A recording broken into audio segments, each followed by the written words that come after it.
some shit flying around in the house. Like it's like a horror movie.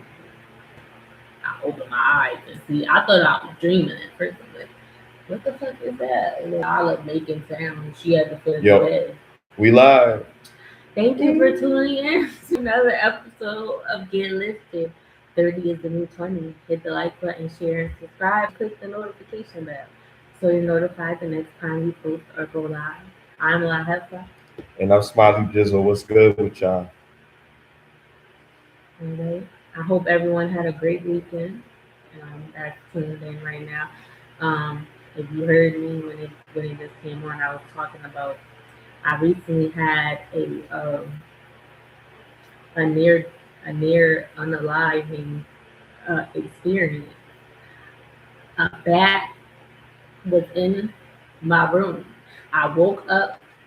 It was like 3 o'clock in the morning. It wasn't near unaliving. I'm exaggerating, but I was scared because I was asleep and my cat started making sounds, and she woke me up. I'm a late sleeper, and I opened my eyes. I thought I was dreaming at first. I see a shadow. I see wings flapping, like something flying around, but it's like mad big. It's not like a normal. It wasn't an insect or a bee or a fly. Like I'm like, what the heck? I see the shadow flying around, and I'm laying there, and I just keep looking. And I see then it. I had a ceiling fan on. It went and flew into the ceiling fan, and it whacked it around the room.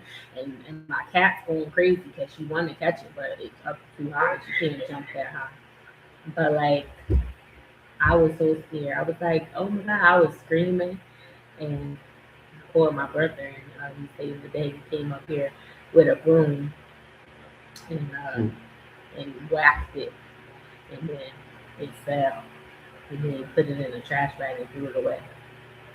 But yeah, that was like I was screaming. I don't even be screaming with this stuff either. Cause it was like, imagine you just wake up. It's like a horror movie or something. Like you just wake up and some shit flying around in the house. Like, what the hell going on? Like I just put the cover over my head and waited till my brother came because I was scared to even get out of my room. They had left out my room and flew into one of the other rooms in the house, but I didn't even know because I put the cover over my head and I just waited till my brother came up the stairs. And then he was like, you said it's a bat in here?" And I'm like, "Yeah, I don't know where it went." He was in the cat's room. The cat was just laying there. What was she doing when you hit it?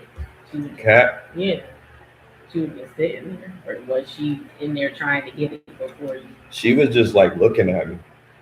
Like, Cause she be telling me like if something be like if an insect or something or whatever, like cause she was making noise. That's why I woke up. I think because she was making sound. She be trying to tell me when something is in the house or whatever, or if it was close enough, she would have got it. Cause I know she see like ninja cat. She was trying, but that junk was flying. It wouldn't get on the ground. Like it was just flying the whole time. It was up ceiling's pretty high, so she can't jump that high. But she do be trying to, and if something close, like I seen her one time. She was sitting on the foot of my bed, and there was a spider coming down the well. You know that gonna be looking like it's flying. Oh well, we do got flying spiders now. I forgot about that. Coming from New Jersey, they'll probably be here in a couple of years. That's what they told us. But anyway, it was a spider on the web, and it was floating down the web. And then she seen that jump. She was at the foot of the bed. She jumped up in the air and clapped her paws together, trying to grab that jump. I don't know if she caught it. I don't remember. I don't, or in that moment, she caught it eventually. She ninja cat, ninja cat, ninja cat, does whatever ninja cats do. I don't know. What was that? Spider pig? Spider pig. But yeah. So I was scared, y'all. So check your attics. Make sure you keep your attic locked because apparently the bats like to sit and wait, lay and wait, however you say that phrase, lie and wait. Like and then they just come out in the summertime. And they come out at night because they're nocturnal animals. And yeah. But I'm just dramatic because it ain't nothing but a flying mouse, and it probably won't do that. But shit, you don't know. It might carry disease or something. Like I don't even know. I know a bat has been in Connecticut before, but I thought because animals be traveling from different places and they ain't supposed to be. So I thought bats were like only in South America or something. That's what I thought. But the only place that bats don't live is in Antarctica. So in every other part of the world, you can find a bat. And Connecticut was actually mentioned in the article that I looked up, which is crazy. Because like some neighbors like they be laying in the attic, or they'll be hanging from a tree, or whatever. Like, and then they pop out at night. But they be in the winter time. They be chilling. They mostly like come on in the summer. But yeah, I was like, I don't know what's gonna happen. What if they bite me? Like, that's what I was worried about. But that don't really think about me. It didn't know what it was doing. It ran into the fan like twice, and the fan smacked it on the other side of the room, like a fly. You know, the fly be running into the light, and it be like, zzz, and they keep electrocuting itself. Like that's what the bat did. That shit ran into the fan like twice, and it flung it on the other side of the room. But, I like animals and shit, but I don't want no damn bat in my house. Sorry. Not sorry. I know you're supposed to love all the creatures and stuff, but not so much that one. But speaking about creatures, let's talk about that state trooper that ran over them geese, and it like the whole family or ducks or something. It was in the middle of the road. Yeah, that was crazy. And that dude ran him over on purpose, okay? And then he backed it was one left. It was like three of them, and then he ran two over, and one was still alive. And he backed his car up and ran over it again, and it was caught on his dash cam. A state trooper. Now, people might say it's an animal, like who cares? But if that nigga, all the trouble that he went through to do this, because he did it on purpose, like he just didn't care. Like he was like 10 points, and then he just ran them jumps over. So I think they need to evaluate him because he might be unalive to people too. But that was kind of crazy. Yeah, I mean, like if you run some shit over by mistake. Right. But he did it on purpose, and he backed up and made sure he got the other one too. Now I know. And there was nobody else on the road. He could have went around that. I know I'm gonna lose some fans from this, but I'm guilty like of running over an animal, a defenseless animal. Yeah, but you ain't back up. I ain't do it on purpose, and I ain't backed up to try to run over it again or nothing like that. Like what I mean, it wasn't like that. It happened. But it happened because I was trying to avoid an accident. And it was like either that or me, like, you know what I mean? And I was like, shit, I love my life. Sorry, little woodland creature. It was a raccoon. Oh, no. And it was unfortunate. I was in a car with somebody at the time. They was like, oh my God. No. I'm like, yo, like, what would you have preferred? Me miss that curve and go into the tree line? You know what I mean? Or, Yeah, I see. It was flattened out in the road all the time. And then I know, but it's a mistake. But that's not intentional. Yeah. Then, what do you think should be the punishment? Because it's like all these officers are doing like excessive force with all these different people. Do you think that the punishment should be more severe for them? Also, because I do say he did something. I mean, something needs to be investigated about this guy. I mean, like, why would he do that? You know what I mean? I don't think he should go to jail for it. But if you just running over shit for no living creatures just because, like, you think it's a game or that's funny to you, then there's a Karen out there that thinks he should go to jail for it. Yeah, no, I don't. I mean, every animal matters to the ecosystem. Every life matters. Yeah, So every living thing. Yeah, so it is. That's why I said it's crazy. Like you can't. Something wrong with him. I feel like I think for you to just do that, like that's why I said he needed an evaluation definitely. Because I think you would do something like that to a person because you what was the reason? You ain't have to do that, and then you backed up. Okay, if you just were driving and you just kept going, whatever, like, but nobody was on the road and you backed up and got the other one, like, so you was having fun with it, like. Right. But shoot, people be going hunting, so right. And we contribute. We eat the stuff that they kill, so it's like right. Well, I don't know what's the difference, kind of, because the only difference is you ain't eat it. You just ran it over and kept on walking. Right. So I guess if we eat it, that make it better. Like, at least it's I mean, yeah, actually. If he did it and he cook it, that's different. You eat what you delete, because we can't say the other word, and that's actually sounds better. Yeah. But yeah, if you do, but I don't know if he a hunter. I don't know what he is, but I just don't. I don't know. I ain't really think too much of it. He wanted people for wrong turn.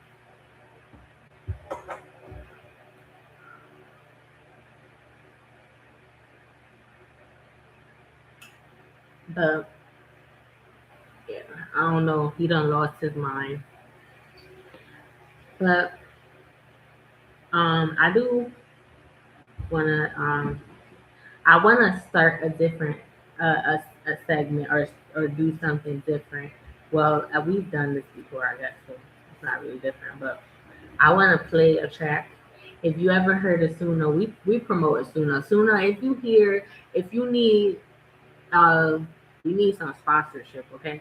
So if you hear this Suno creator, like, please, we could do a commercial, we could promote just stuff. Like, we could get you popping more than you already are. But if you haven't heard of it, Suno is a platform where you can create music. You can write your own lyrics, and then AI generates a fully produced track. It's amazing. Or you can just create an instrumental with the lyrics, and you can record the song yourself, fully brand new, on the spot. And it also helps you if you're not good at writing. It helps you write the lyrics as well. But so if you're a songwriter, or if you're a rapper or a singer, and you want to, you get writer's block sometimes or something like that, check it out. But even if you don't, if you got something and you're not able to get to the studio, maybe you can't afford it, or if you just want to hear a sample so you can put your work, make your lyrics come to life, check it out. It's Suno, Suno. But I got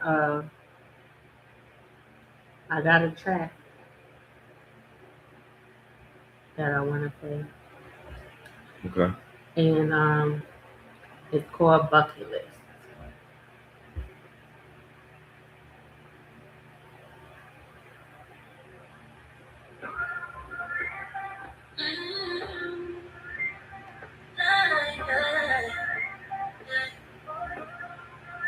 I'm just enjoying my life, 'cause you only live once. Don't wanna look back one day and say, damn, that's something I wish I've done. Just wanna enjoy every minute that I'm living, might not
I ain't gonna play the whole song, but that's called Bucket List.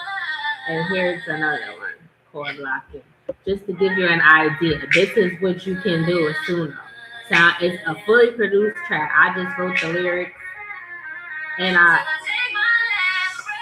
also wrote the prompts. Like I wrote the key that I wanted to be, and I want the type. I wrote in the type of beat that I want it to be, and Suno does the rest.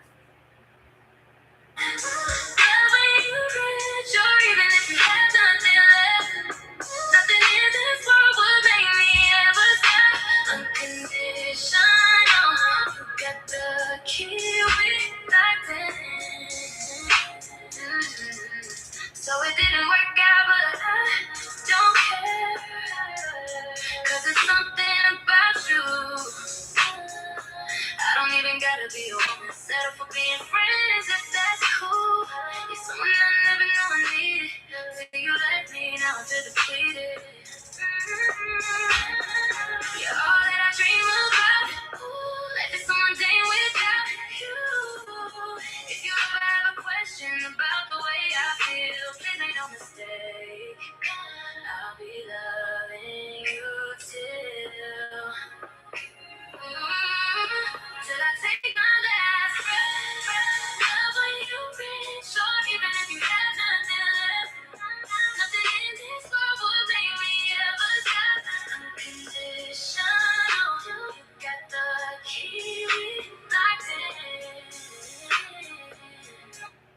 So that one is called Locked In, and that is another Suno production. I wrote the lyrics, wrote the prompts, how I wanted it to sound. Sometimes I sing it too, just so it can sing it in the cadence that I wanted to and get the right melody. And it's amazing. It gave it. I mean, I usually do a few. It gives you two different versions when you create the song, but I usually do it a few more times. I don't. The first two that it gives me is not usually the one that I go with. I'm a perfectionist, so I'll keep going. I have like 300 something tracks in here, but I really only have 20 songs. The rest of them are just like different versions of the same song until I found the version that how I wanted it to sound. But it's great, and that's just me because I want it to be perfect how I heard it in my head. But that doesn't mean that you'll have to do it that many times. But it's great. Check it out soon though. And Smiley has music up there also. So, you know, and even artists in the industry use it. Timbaland has an AI artist, he used it, and there are other artists. So, and it has a feature where you can like get paid to when you put your music out. It has a subscription that you can pay for it to do that. A pro version.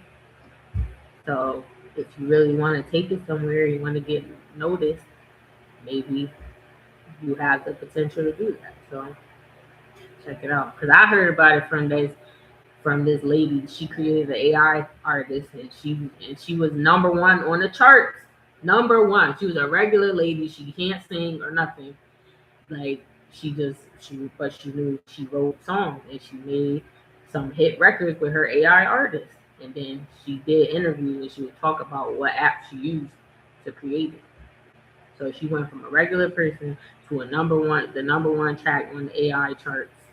Well, it wasn't just the AI; it was number one on the Billboard chart for whatever genre of music that she made. So it just. And at first, I didn't even know that was because I heard the music. It was popping up on my Instagram, and then when I realized that this is an AI artist, I'm like, yo, it's crazy. Like the quality of it sounds amazing. Like it's kind of scary the way AI has progressed because, like I always say, in the wrong hands, it could be a disaster. But yeah, Smiley got music up there too. He has an AI artist named Echo Vantage. Mm-hmm.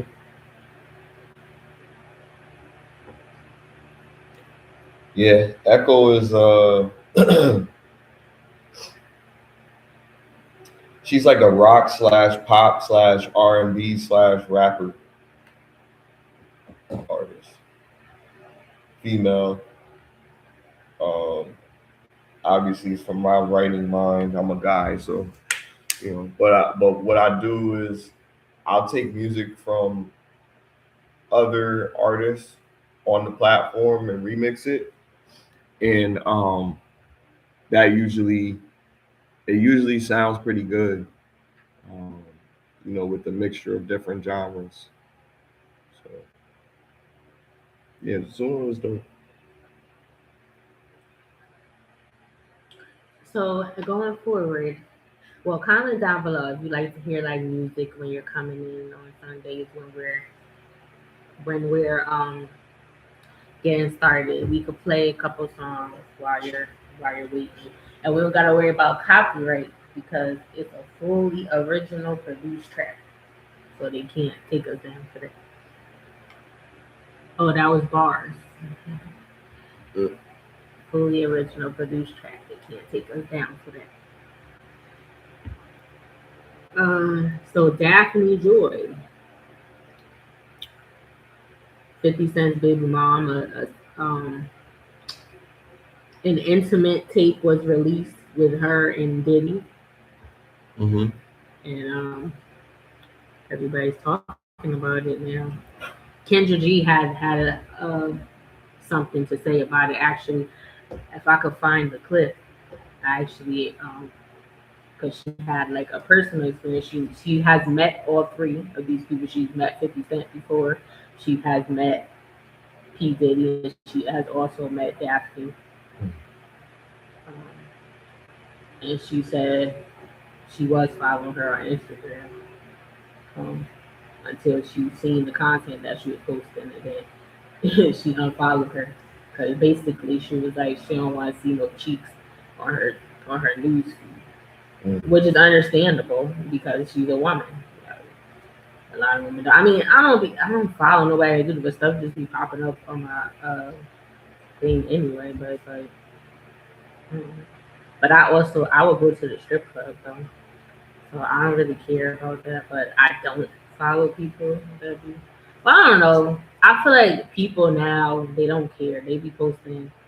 That's regular stuff. I mean, not for me. I don't post stuff like that. But that has become a norm. Like women posting risque photos.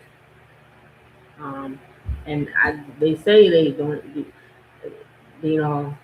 they obviously doing it for attention. They say they don't. They say I do it for me. I don't care, or I wear this for me, or I do whatever. And it may look good to you too. That may be partially true, but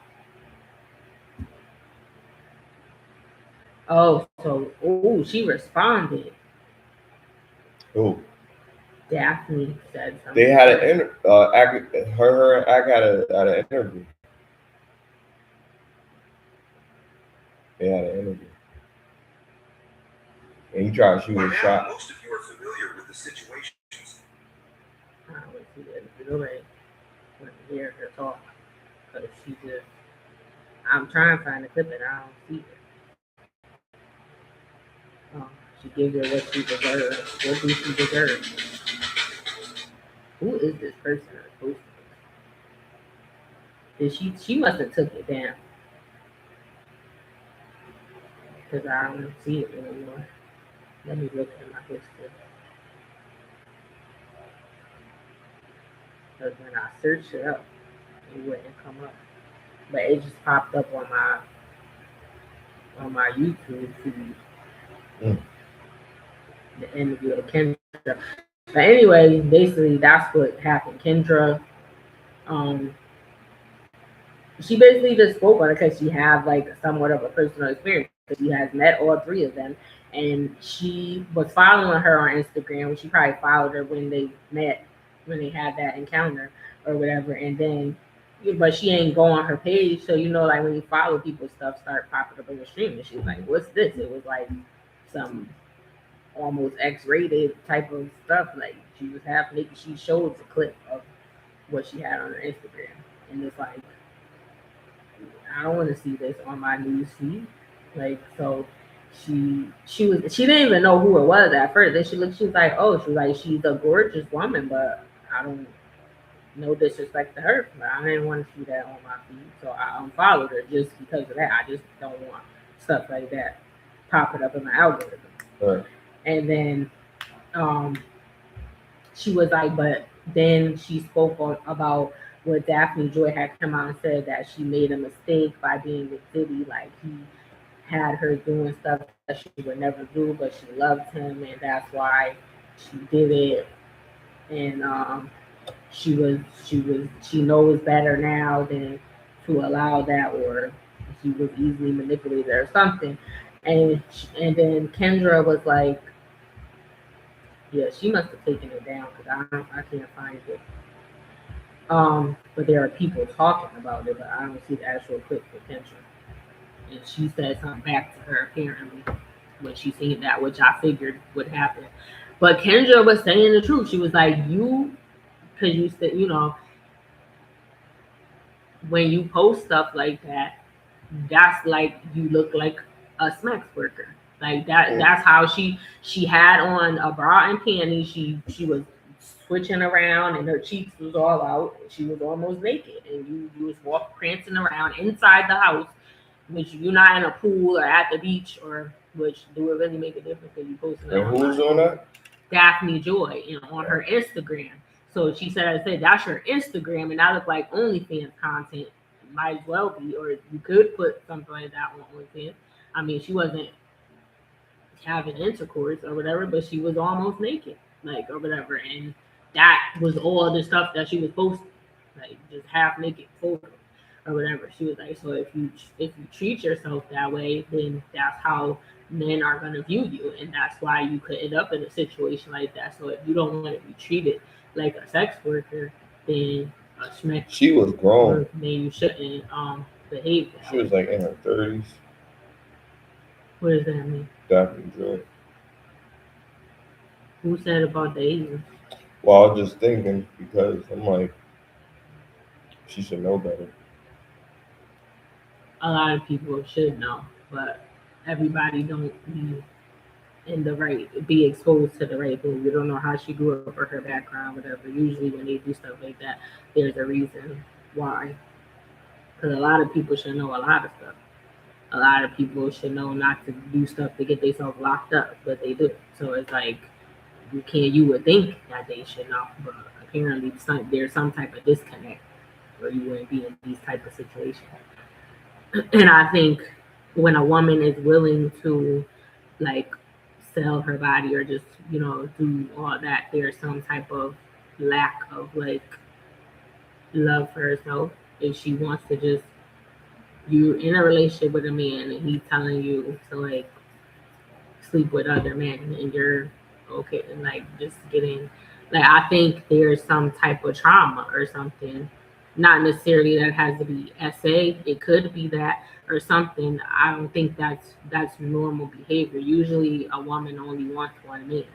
They only get, they end up having multiple encounters with men or multiple relationships because one doesn't work out. And then they want a man, so they try again, and that's why they get multiple bodies. But if they found a person the first time that they wanted and they were able to stay together, I don't think that they would do that. So for you to choose to like view most women when you're in a relationship and the man's taking care of you and doing what most women say that they want, and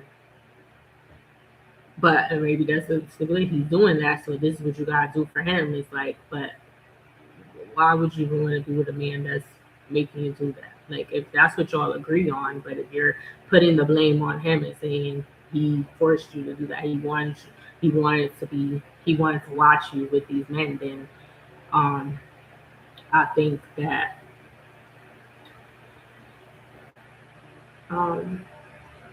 that's not the man that you should be with. He should understand that. Like, even if that is something that he's into, people be freaky. I don't know the psychology behind that. Some people just be freaky or whatever. But like, even if he was into that, and you said that you wasn't, he should be understanding, be like, okay, I get it. You don't have to do that if you don't want to. If that's not your thing, you don't have to feel bad or whatever. Or if it means that much to you, then just leave her alone. Don't try to that's what a manipulation is. Some people are easily manipulated regardless of the age.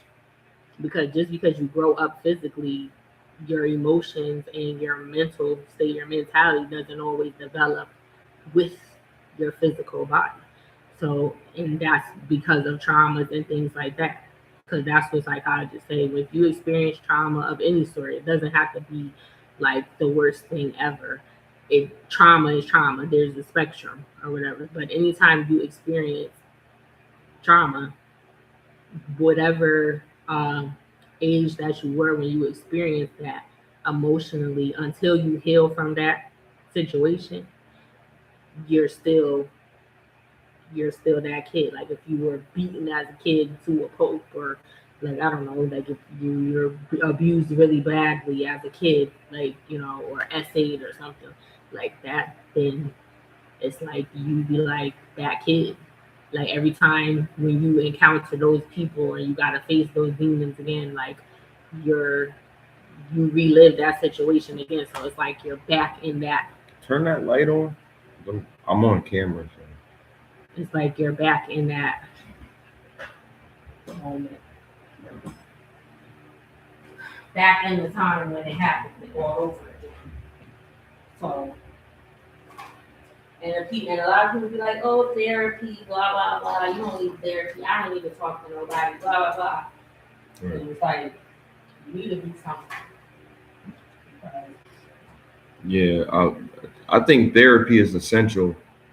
I feel like a lot of times people don't have it, especially in our culture. Is and I've said this before, it's a taboo. I was supposed to be doing some a mental health thing or whatever, but I just got so caught up with different things that I had going on, so I wasn't able to incorporate that. But I definitely wanted to do something on mental health because it's important. You know what I mean? I think that's like one of the main reasons why we have a lot of the issues that we have is because of poor mental health. And I think it's important for us to figure out what's going on. Why am I depressed? Why do I feel this way? What's bothering me? How do I overcome it? And there's a lot of different things. Matter of fact, there's actual tools that you can use to overcome certain things, like little job aids and different activities that you can do that can help you overcome some of the issues that a lot of people have with mental health. So it's out there.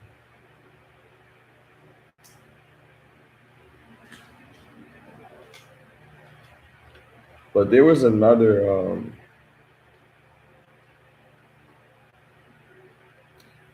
topic that was entertaining.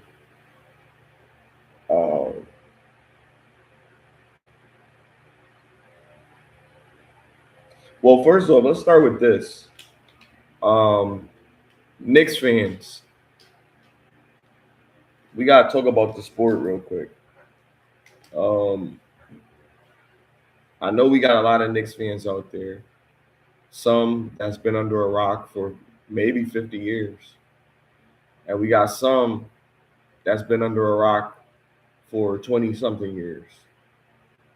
But right now, rejoice. They gave y'all a new team thinking it was going to make it better. That didn't help. They put the best talent in the world on that team. That didn't help. Now y'all got a whole young team, a whole new squad, and they're in rare form. Like, it's crazy. The Knicks tape is back. Like, that's wild. And I'm not a Knicks fan. I'll let you know, I'm not a Knicks fan. But I appreciate a good game. And I like what's going on. I like what I see. I see some good stuff. I see the teams really getting it in and really getting a grind on out there. I like that. So shout out to them Knicks. I'd love to see Wemby get one, but it's so tough. We'll find out tomorrow night what's gonna happen. If they win away and they win 2 games away, that'd be crazy. So I look forward to that. That's on the sports side of things. Was that a whistle? Yeah, like that was a sorry whistle. I don't know how to do like the whistle. I don't know. I could whistle, but I can't do that where you put the 2 fingers. No. You know how to do that? No. Anthony be doing it. You know how to do it. I'm like, how you do that? He tried to tell me, but I couldn't do it. I didn't get that whistle. But what is it? 4-game sweep flow in the series of 7. That's what Fabulous said in the rap. I'm gonna just keep 4 games. What now? 4-game sweep flow in the series of 7. Yeah, you gotta win. You gotta win 4. But I don't know. I feel like the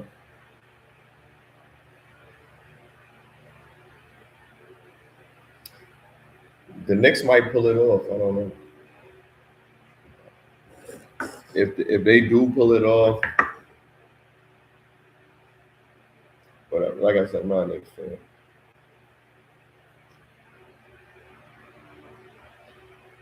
Did you put some money on it? Nah. I was. If I put money on it, I would have lost because I had in my mind that the Spurs was gonna win it all.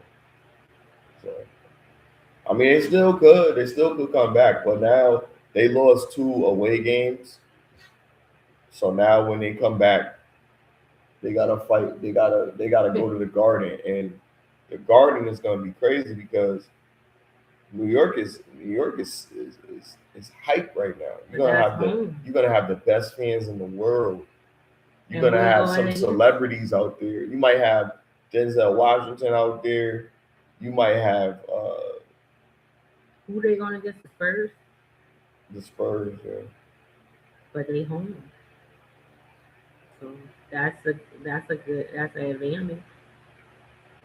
That shit don't matter though. What does that mean? You familiar with it? It's still a basketball court. It matters. And your fans is there because it's New York, so you might have more people, but that's it still because that don't help you win. I don't think it do, and I'll tell you why. Then they would win every time. As an athlete, it matters because the support. Yeah, because your game is physical, but then you got that extra level of push that you the adrenaline, and sometimes you don't do it yourself. Sometimes you need that extra push to do it, to push you over the finish line. Like when you're running and you can't run anymore, and then you still run that extra 4 laps, like that's what I'm talking about. Like a lot of times you don't get that unless you have the encouragement. Mm-hmm. And when you got people pushing you, that gives you a little bit more morale. Morale helps in those games because morale is when your ankle is hurting, and because you sprained it or whatever or tweaked it, and now you got to still go back out there and play because they need you to hit a couple more shots, and you still putting pressure on it. And they tighten up your foot and put something on you, and you limping for the rest of the game, and you still got a quarter and a half left. Like that's fans, man. Fans push you and fans make you do the impossible. You also got to understand these are dudes that their family is relying on this. So now they home. Now they home, and now it's like I gotta go harder. Like I never got to this stage before because they all get a check because they signed that dotted line, but and it still be getting those bragging rights and getting to be known as the best in the world. like that's something that only they can tell you how that feels. You know what I mean? Like if you've never achieved that, if you've never been the best of something, then you'll never know what that feels like. But it's crazy. Like they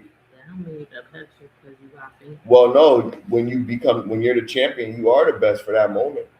You're the best in the world for that moment, for that point.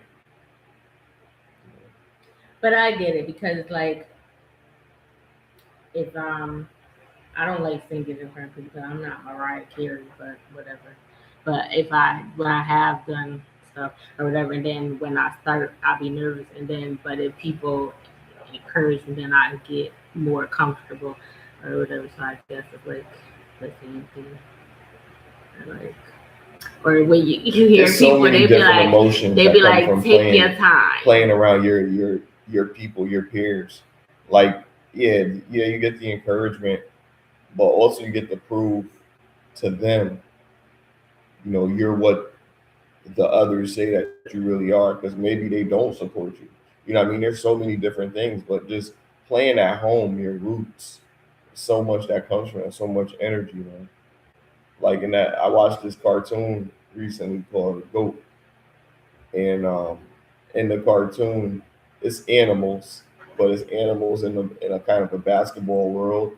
Steph Curry plays one of the basketball players. Like it's interesting. I didn't watch it, but I heard about it. But it's pretty cool. And his wife is in it too. How the whole idea of it is really like what an athlete goes through, the drama behind being an athlete. Like you gotta train, you gotta do this, and then they love you when you're winning, but when you're losing, they hate you. You know what I mean? So you gotta deal with all of that drama. Like it's awesome for kids because it helps you compete and understand the spirit of competition the right way.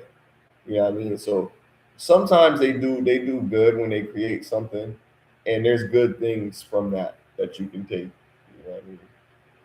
But it was pretty cool. Go and check it out because it's like it's good for the family, and it's like it's oriented around the shooting culture in basketball. Where more than just being a phenomenal scorer all around, really perimeter game is and team ball is encouraged. So that's good.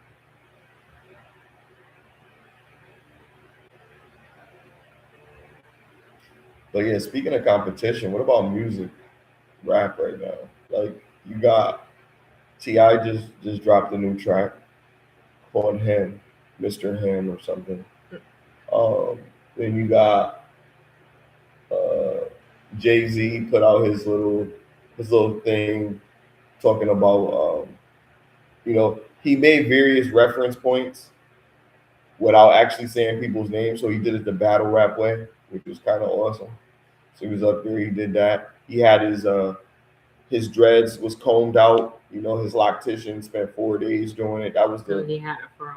Yeah, that's what they said. So he said his loctician took 4 days to comb it out. People be taking their dreads out.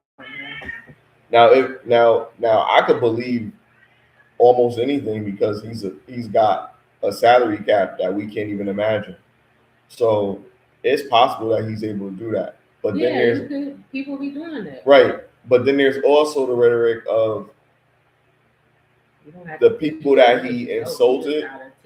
They're talking about him and like why he had to come on stage. He don't need to be doing that. If he must be broke. Like you out here, you broke, and that was from Mr. Dash. You know what I mean? So and he said his breath smelled like cinnamon doo-doo. Right. Because you blaming me because your teeth fell out because of that reference. His probably do too. How you gonna blame me because your teeth fell out? Like that was crazy. So it was a snap back and forth. You know what I mean? But Jay just got more sauce because he tried to help you buy your company back. I'm petty like that. That's just me. But I'm a Jay-Z fan. I was a fan of the whole everything that he had going on there. Brought everybody back out. Petey, Freeway, Beans, and Meek Mill. I'm not Meek Mill. I'm sorry, Memphis Bleak. But when he brought all of them out, it was interesting because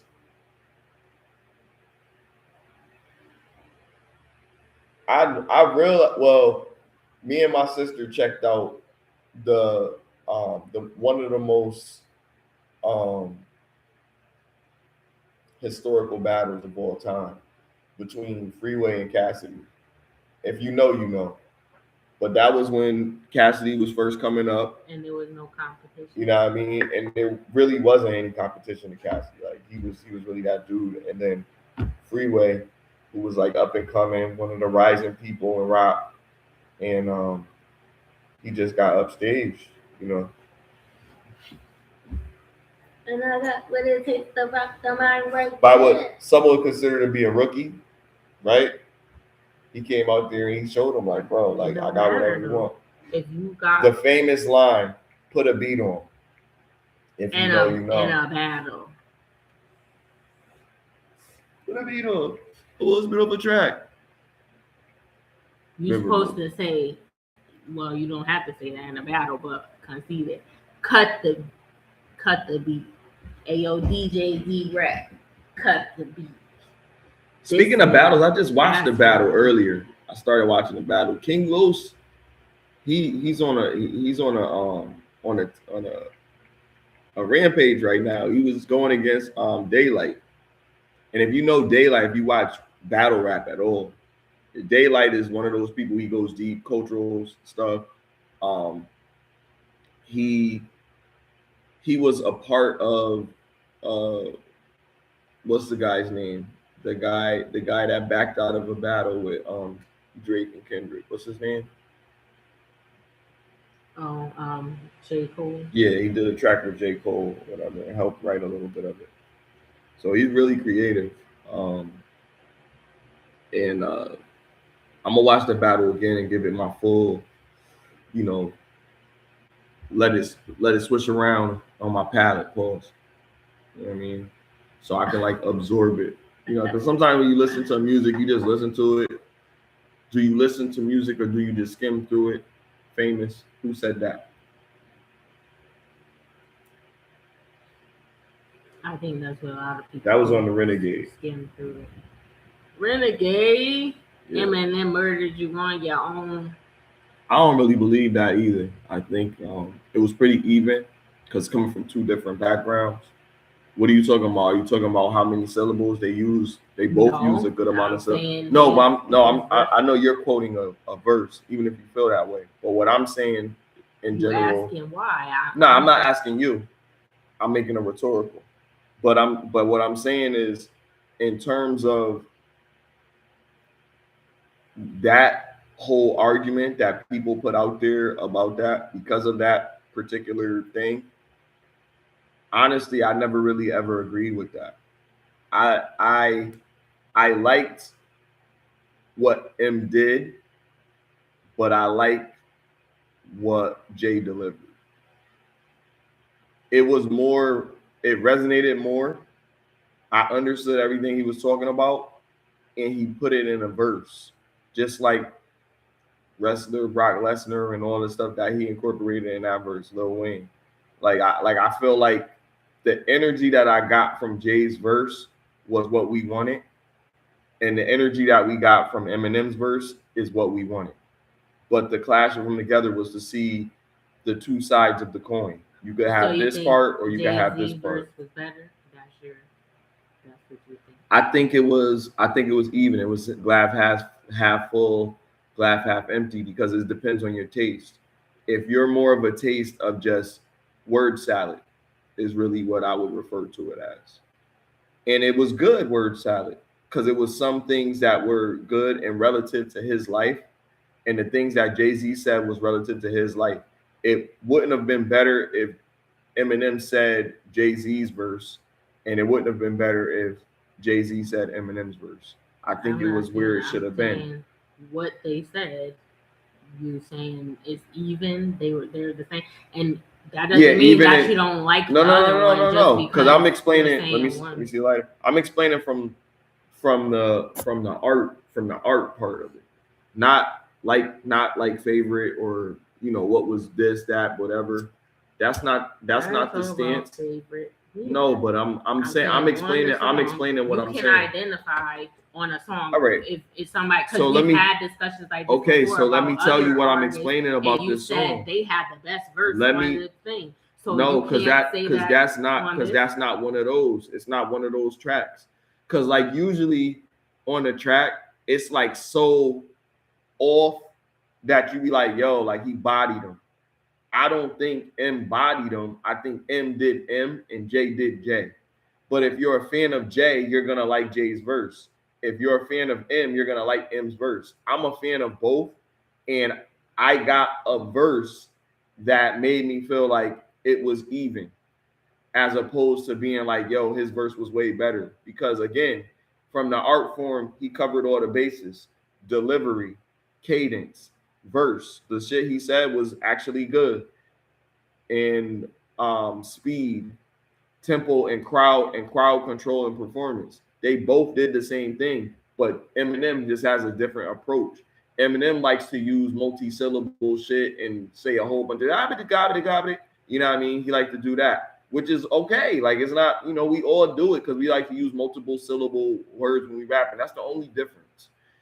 Cleverness or whatever about what was actually being said, it wasn't more clever what Eminem said than what Jay-Z said. So what range are we rating it if me saying that it was even is not good? I think they both covered the same thing. And I like Jay-Z a little bit better, so I could be biased. But then I'm also going off of the range. Like Jay-Z didn't like crush him. You know what I mean? But I don't think Eminem crushed Jay. Does that make sense? Because obviously you feel like M's verse was better. Yeah, but it's not because I don't like it. I didn't say that. I didn't say that. I didn't say that. Some people, because you were like, some people, are you them? You said if you're a fan of Jay-Z, then you're going to like. Do you fit into that group? If you're a fan of Eminem, I'm a fan. Well, I'm not a fan of nobody. Do you fit in the group of what I said then? I listen to both of their music. So then, no, you don't fit in that group. So it's not you. I didn't say it. I'm just responding to what you said. Okay. But I just said, obviously, you like M's verse, and then that was your response. If you don't fit into those groups. I didn't say that his was bad. I asked you who was better. You said it's the same, so that's fine. What made you feel like M's verse was better? What gave it to you? I like his verse better. That's it. You can't tell me why? Like, just the words? Like, what was it? Yeah. Okay. It was better. The way he said it, everything. Because that's included when you say, because we talked about this before, just because you have what you say is good, the way you say it may not make it pop the way it's supposed to. It might be boring. You might listen to it, but you might listen to it once and never want to hear it again, like, or whatever. Like if you're what you saying and the way you said it has me more engaged with you, have more energy, you're more or whatever, doesn't mean that his was horrible or he can't rap. I like some of Jay-Z's songs too. I like both of their music. But on that song, I think Eminem had the better verse for all what he said, how he said it, the energy, right? Like, and Jay-Z was just like he just. I think he needed to be more, but that's how he rapped. They're different. Right. They have two. That's their style. Exactly. But I think Eminem is a better lyricist than Jay-Z. I would say because lyricists, because when you go into lyricists, I think people make lyricists subjective, but it's not. I think lyricist is just basically encompasses your ability to create lyrics. If you're a professional lyricist, then people will consider you to be at the highest tier. That means you can talk about anything and make it into something that's good, that's clever, that people like. Or it just sounds poetic automatically, right? You can put it. You can put it together with different rhyme schemes. Good. You can put it together with different rhyme schemes. You can put it together with a different cadence, like a different melody, or you can put it together in like a story format. But however you do it, what makes the craft is how you stick to that with every single verse, sticking to it and always going back to what you're talking about. Like when you stay consistent, and I like that about Eminem, but I also like that about Jay-Z. Like Jay-Z's songs from beginning to finish is a beginning, middle, and an end, but it's all talking about the same thing. I like that, but it's coming from that. That's and how a lot of people don't do that. Well, that's what I would say standard, right? If that's standard, then yeah, that is how it should be. But I don't think the way they do music is not standard. Yeah. They do it unorthodox. And maybe talk about two different things, right? So, because some people just write with no direction, and then you got artists that write with a direction. Like Eminem writes about his moments culturally relevant to him. Jay-Z writes about his moments culturally relevant to him. And when you have people that do that, you get a song that's night and day. Jay-Z's verse in that song, and again, I'm not taking no shade, and my stance is just basically on the artistic nature of the song. I felt like, and I'm not the only one, I think even Wayno, some other people that may be a little biased, but they just feel like they could relate more to the verse that they heard from Jay-Z. And some people that are more, immersed in like lyrical ability, right? Not so much as like, because like when you can say you can rap fast, you can do like Jay-Z's done that. If you could rap slow, you can switch it up. If you could do this word and do it different and make the words dance, as a rapper said, right? If you can do that, then yeah, that's awesome. But you have to be able to do it and stay on the same topic the whole time. So like to be a master of that in any craft is dope. But when we look at Renegade, it's one of the most controversial tracks because no matter what, it's a thorough track. Regardless if you want to say, well, M's verse was a 10 and Jay-Z's verse was like maybe a 9.2. Put a 1 in the chat. You could do that. If you think. But you can't say that was a terrible song. Put a 1 in the chat if anybody's watching. Put a 1 in the chat if you think Eminem's verse was better. And put a 2 on Renegade. That's what we're discussing right now. And put a 2 in the chat if you think that Jay-Z's verse is better. I think Eminem's verse is better. I think Eminem is a better lyricist. I think would he be in your top? Where would you rank Eminem and rapper on your list of best rappers? So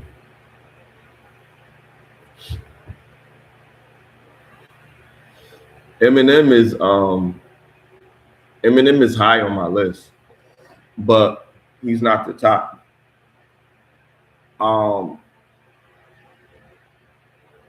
I don't rate rappers like my life. Like I'll be like, yo, like, damn, he a better rapper than me because he's successful or something like that or whatever. It's people that's because everybody. Well, you could be competitive and you could still be realistic. But let me finish my thought. Let me tell you.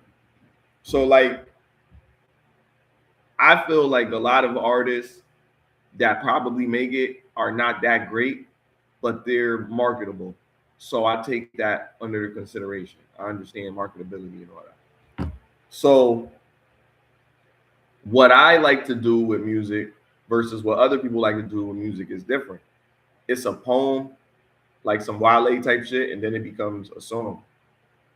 I write songs without a beat, and I write songs to a beat. But I also just freestyle, and I also write. But see, the difference is I could go to the studio and I could just say anything that's commercial because I pay attention. I listen to what type of music is out there. Or I can make a song for somebody that's commercial and it could fit and we can move it if they're marketable. You know what I mean? I understand what sacrifices you might have to make if you really want to make money in the industry. So why don't I do it? That's what a lot of people will say. Why don't you just do that? Because there's a principle behind it. If my principle is to just make music and just do whatever I have to do to make money, then I could do an OnlyFans. OF. You know what I mean? I could do that or something like that. Like, you know what I mean? There's all different types of ways where you could sell yourself into propaganda to make $1. So I wouldn't really want to do that. I would prefer to try to do it by my own means, going in my direction, doing things the way that I want to do it, making songs the type of songs that I want to make. You know what I mean? And if I want to do a song with somebody in the industry, I'll do a song with somebody in the industry that I think kind of aligns with my frame of thinking, kind of has my type of swag, my type of style. Like that's just me. I could pick and choose. I don't have to do it that way. If I want to be rich, if I want to be all of this, I'm gonna have to think a little bit differently to fit into that narrative. Or it's gonna have to be who I know. I'm gonna have to know somebody that's out there, that's in the industry, that's big, that's gonna be like, yo, I'm gonna take you and I'm gonna give you $1 million and do what you're gonna do with it. But it don't work out like that. So I'm just a jack of many trades. I just do a lot of stuff. Music is just something that I just like to do. I love to do it. I just love the way it sounds. So when I'm talking about an artist, I'm talking about an artist as an artist. I'm not talking about an artist as just a regular listener. So the way that I'm looking at it might sound like some bullshit, you know what I mean? But it's really because I'm looking at it from a more artistic sense. I break down lyrics. When I'm listening to it, I'm breaking it down. I'm not just looking at, oh, damn, this metaphor right here was slick. It's a rhymes, it's a scheme. So it might be a metaphor in there, but it's connected in that whole, like 8 bars is all connected to the whole thing. Like somebody might be talking about Fred Flintstone, talking about Bedrock, talking about this, talking about that, and the whole Dino and Pebbles and whatever. And they're all bringing all of this together to incorporate the idea of Flintstones. That's clever to me. You know what I mean? If they're able to do that and incorporate that into their whole verse, like stuff like that makes sense to me. If you're talking about something that you grew up with and talking about all of these things that happen and encompasses that, and it all rhymes, it all makes sense, and it's like, damn, you know what I mean? That's the same. You know what I mean? Or you speaking to the listener, breaking that fourth wall, and like, yo, you hear what I'm saying? Like, is different. Both artists do that in that track, and both artists do it a different way. One person does it a little more layman, and the other person does it a little more sophisticated. But they do the same thing, just a different way. It's black and white. No pun intended. But that's what it is. And then it's really like we sometimes, I'm not gonna say over pedestalize, because I think Eminem is right where he is. He's Mount Rushmore for a lot of people, period. You know what I mean? But they don't acknowledge that there's other rappers that did the same thing that he did historically. Eminem is not the only rapper to rap. All it is multi-syllable words. You know what I mean? And it was a style that was incorporated in New Jersey. It's a lot of New Jersey rappers that started doing that. But it wasn't really popular because people didn't want to hear people saying all those big words and raps. You know what I mean? They wanted you to say stuff that they could understand and they didn't have to look it up. You know what I mean? Like they wanted stuff that just be like, okay, I get this. So then you got rappers like Cassidy that would do it. And Cassidy did it in a battle rap way, but he made a few songs, but he couldn't do it in a commercial way where it would still resonate to the culture. Eminem was able to do it because he's not like us, right? So he may have grown up in the same type of environment or whatever, but you give him, because the kid is good, right? He's awesome. But it kind of like takes away from other people. Now you got people like Joyner Lucas, right? Hobson, right? You got I forgot the other kid's name, but you got a few other rappers that do the same thing, and they get acknowledged now, but they've been around for a long time, spitting fire, crazy. They call them the Backpack Crew, you know what I mean? And all of those dudes rap like what you would say Eminem. They got it from Eminem, obviously, but it's really just like saying like a whole bunch of crazy stuff, and you know what I mean, just having a whole bunch of syllables in your rhyme scheme. It sounds like I'm downplaying it, but I'm saying like if you're a person that can rap and do it like that, because it's like tongue twisters, you know what I mean? If you can do that, then it's not nothing very impressive. It's the words that you choose that make it impressive. Like words that people haven't used in rap and how you make it fit in everything that you're saying. That's impressive. And that's why I like Eminem, because he does that. But sometimes he just will be spitting word salad. He does.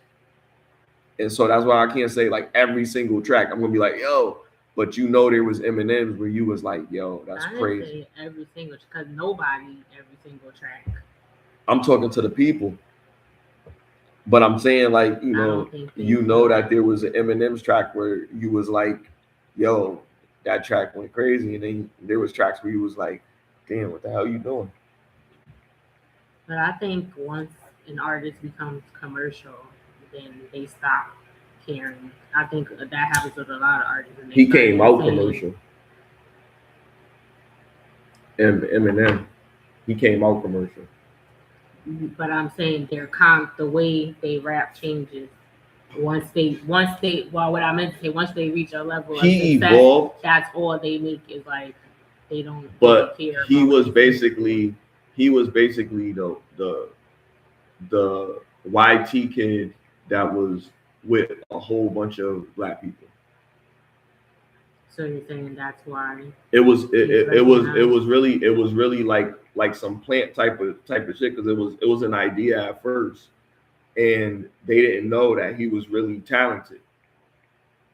But he was like the prototype. You know what I mean? He was the first one to be able to pull it off, because it was other people that probably could have made it, but he was the one. You know what I mean? And it wasn't just because of his ability, because it was people that could rap just as good as him. Because you got Graph, you know what I mean? Like you got people that got bars. But the thing about Eminem is Eminem was YT. And he was talking about crazy shit. He was talking about deleting himself. He was talking about taking pills. He was talking about deleting his mom. He was talking about all types of crazy shit. Like nobody was talking about that, right? And doing it in hip hop. So he transcended the hip hop to some other place to kind of rock element to it. You know what I mean? Well, I think that like you said, they would talk about his, like Jay on the song Renegade. Jay-Z would talk about his life experience, and then Eminem would talk about his. So even though he said crazy stuff, but there are black people that make Joe Budden. I like Joe Budden. I think he was a good rapper. He made music. His music was kind of depressing. Because he was a drug addict at one point.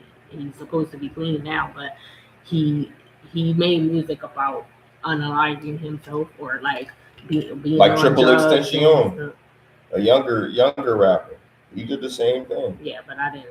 Like I'm talking about artists. I didn't really listen to him. But I'm talking about people that I thought. I'm just saying, like, it's nothing wrong with, because you're saying people of color. Because there's nothing wrong with them making music like that. It's a lot of people of color that made music like that and different. Tupac, because right? You said it was crazy.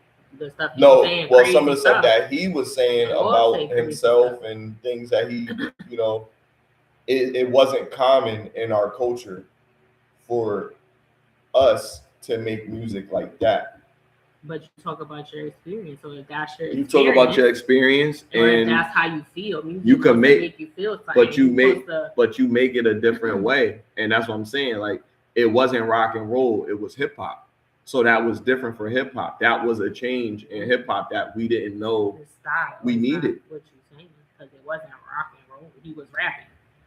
But right. What you're saying, what he was rapping about, the lyrics don't matter when you rap. Just like when they talk about popping pills and doing all that.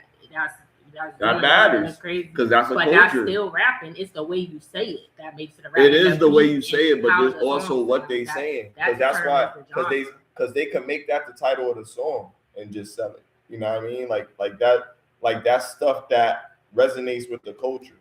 It's not pretty stuff, but that there's a group of people that like that, so they want to hear that. There's a group of people that do that stuff, so they want to hear that. It's a group of people that did Eminem stuff, but they were able to come into hip hop now because of Eminem. He opened the door to the rock and roll, the goth people, the whatever, to enjoy hip hop the same way. And they were Wu-Tang fans and you know what I mean, whatever, but they still was like, oh, this is like more like this type of hip hop. Like, he doing tracks with Dre and Snoop, and he opened the door for people to start listening to every different type of hip hop from different places, because he made a wave of something that was a little bit different. Like, a lot of his songs, some of them were depressing, but it was dope in how he did it, right? His delivery. But it was also dope in the way it was, because some of his songs were kind of rock music, kind of. But some of them were, it was different. It was pop and hip hop at the same time. Some of his tracks, like like, this looks like good job. I mean, it was pop, some of them were good. Even the real Slim Shady, please stand up, And even when the first one came out, where he was not the Eminem show. What was that very first song? Hey, hi kid, my name is.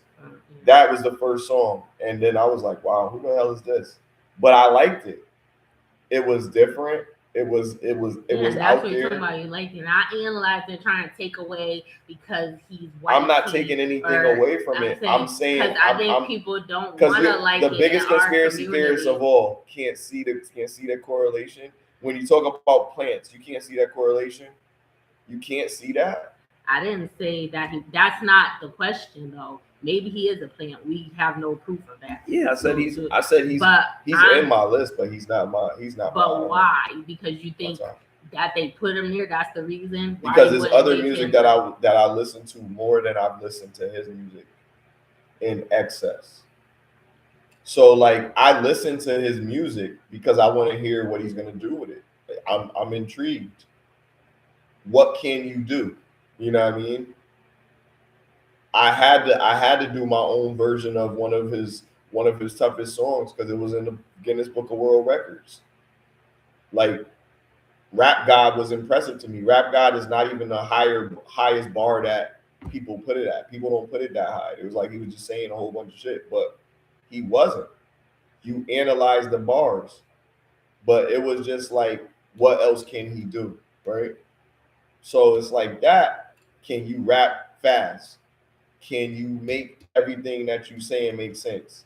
Can you have double entendres, triple entendres, quadruple entendres? You know what I mean? Can you have a whole rhyme scheme or something? Can you do all of this in one rap? You can? He can. Oh, he can. I could do. Okay, awesome. But that's what I'm saying. Like, the level of pressure that's gonna be on an artist is gonna be high anyway. But again, like I said, there's songs that blew my mind, and there's songs that was like, no. You know. But I think with every artist, that is with every artist. But I'm saying, like, it got to a point where it's like, I don't want to listen to anything anymore. I'm waiting for something to be controversial first. So somebody else got to tell you to like it. Now, because I'm not following it like that. And I was when he first, You know what I mean? Like I was like, yo, this dude is bananas at one point, and then he had fall off albums, because everybody's trying to sound like Eminem, right? So it's like he has to be the best Eminem. You know what I mean? If this is the only person that raps like this, but it's not. You know what I mean? But he has his lane. When he was doing drugs and everything, he was in that lane. Unfortunately, he was really there. But cleaned up, he's making songs, like spiritual songs. He turned into Kirk Cameron. You know what I mean? Like I don't know who he is now. His hair is black now. Like, come on. Like, isn't that his real hair? That's his real hair. You should dye it. So you want him to? I want him to be Eminem. See, this is what they do. This is what they do. That's what he said when he got Marshall clean. Marshall Mathers. When he got clean, they used to. Well, they always would just have stuff around. Like they'd be like, "Here, take a drink or do." And he just came for rehab. Like, why would you be on the set? That's messed up. Yeah. Because they know that be the best music when you effed up. It's a shame because those experiences, whether it's a broken heart, you lost somebody was unalive or something, like whatever, like the way you grew up or struggling and stuff, you make music like that is like the best music. Like it be some good uplifting songs too, but I like more music like that of like because like I don't know, I don't just like it just because I like it because of what you're saying and if it's actually a good song, but I also like because the artist, because like you made it, if you came out of that situation and now you're like, look at you now, look what you're doing. And even if you come from a different environment, like he's YT, like you said, and he talked about stuff maybe we didn't experience that. We wasn't victims of Munchausen syndrome, but we had our own struggles growing up as Black children or whatever. Right. So you can relate on some level. Maybe you didn't have the exact same experience, but you get it to a degree. You didn't have money. I think a lot of times, like, because his life was so bad, I think a lot of times, like, people want to, like, well, I won't say for my culture. I feel like we tried to relate as much as we can to it, but our struggles was different. Our struggles were systematic.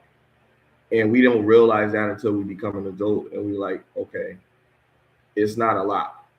We don't have enough. He probably didn't have enough, but his mom was doing this, that, whatever. Our moms should have been a different type of way, but they grew up in a system that just shitted on them. You know what I mean? And then it was perpetual. So we had to teach ourselves certain things to get out of that state. You know what I mean? And they encouraged us to not run the drugs. They didn't do drugs in front of us. They didn't, you know what I mean? Like certain things like that, we never had to experience. His life was so extreme that it was like, wow, imagine being in his shoes. I felt like this. I feel like that. Whatever. Trauma and saying that you understand. I understand like pain. So that's in general. That's like, what it is. It's not saying pain. That you actually, pain comes in different forms. You empathize. But I'm not gonna put levels on it. I'm not gonna say like his pain is more. But I'm not gonna put levels on it. But I'm just saying, when you're trying to resonate with something that somebody is going through like that. That's why the music, to me personally, why it draws me in, because I do relate. Because his music to me is more for junkies. Let me see the lighter. It's more for junkies. I think that's the point of making music for everybody else to feel something too, like so they can understand what you went through when you and I think I just liked it because I like the artistic nature of how he did it. So he could have been anybody. He could have been Benzino, really. If he was saying what he was saying, I would have been like, all right, that's popping. I'm taking his color out of it. But I know there's a component that, okay, we gotta make money off of this kid. Like, I know that. You know what I mean? Because there was a black boy that was doing the same thing that didn't get chosen, that got overlooked because people wasn't trying to hear that. Now everybody trying to convert to everything. You know what I mean? So when people are talking about the hood and just how it is in the hood, period, then it's like, don't nobody want to hear that because there's no substance to it. But that's the same thing. He just talking about his shit. It's because it's a different story. We done heard our story too much. We already know about it. It's the curiosity. It intrigues us. I ain't never know they had it like that. I know some trailer park people. I know what they be going through. I know they be late. They section 8 be fucking up. They get their food stamp, like they go through the same kind of shit. But the thing is, they be doing meth with their baby in the crib and all this, you know what I mean? They be doing too much. You know what I mean? Our parents is probably not better, but the stress, they can't handle it. Especially when it's only one parent doing it by themselves. The way that our culture used to be, we stood together no matter what. And they would have tried their hardest to not even allow Eminem to exist. And I wouldn't have liked that because I appreciate Eminem's existence because it forces us to go harder with our music. It forces us to push the genre further. But to put him as the top on something that's like, you know what I mean? That's like kind of blasphemous, like, you know what I mean? To what rap was all about. You know what I mean? That's like anybody could be goated, but then like this is our cultural relevance. Our music is our identity to us. So it's not so much as acknowledgement, it's just the understanding of it. Like there's always a culture of influence. So what influence came from him to him for him to do shit the way that he do it? And then so on and so forth. But we're looking at him as this is where we go from here type shit. Well, I didn't say what I just asked you. What did you think? I didn't say if I thought he was the top. Your perspective. And that's it.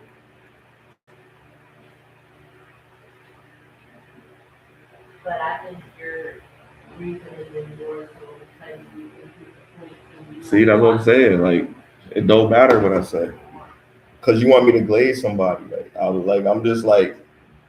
just telling you how I feel. You genuinely feel because that's just how you feel. But I think it's more so because he's in your eyes he's a pimp, so you don't want to. Nah, it's not even. No, it's not. Nah, it has nothing to do with that.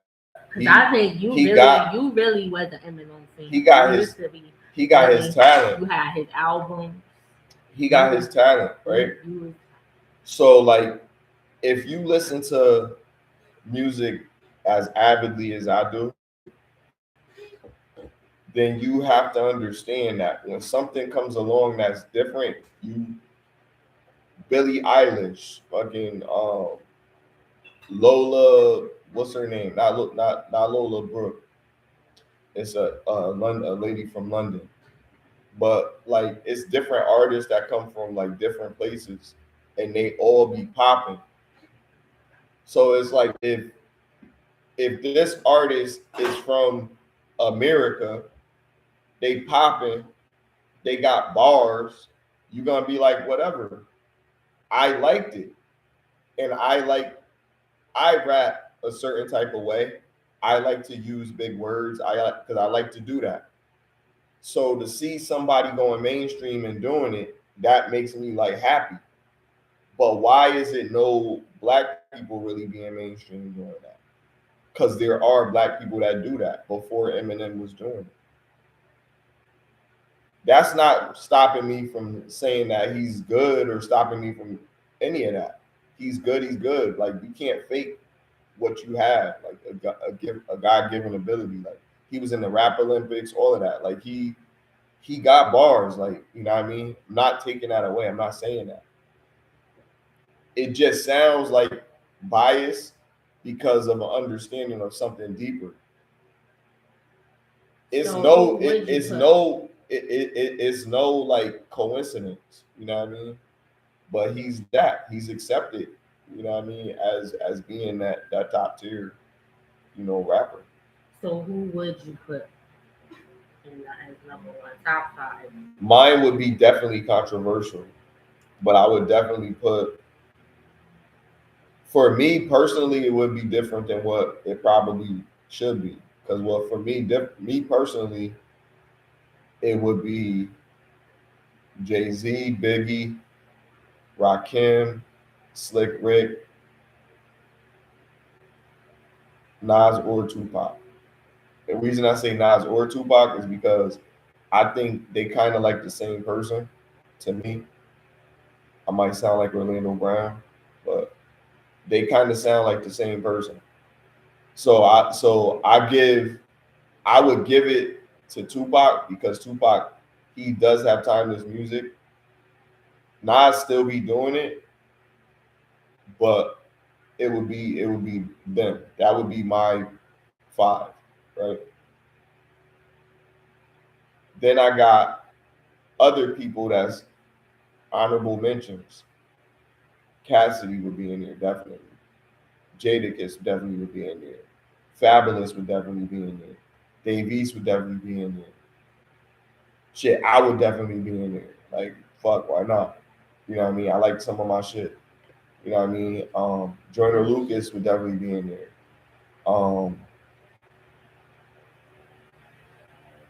You can't put yourself. Why not? Who says that? Why wouldn't you put yourself, like, if you do the same thing?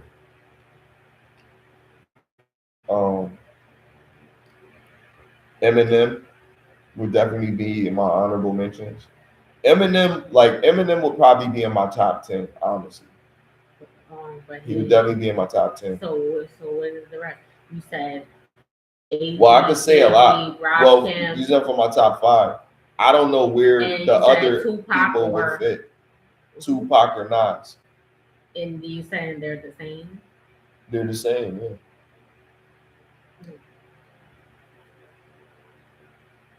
But definitely, like, if I add 5 more, you got Andre Benjamin, Andre 3000, 2000, 3000, whatever. Yeah, it's 3. Right? You got him. You got Jadakiss, Fabulous.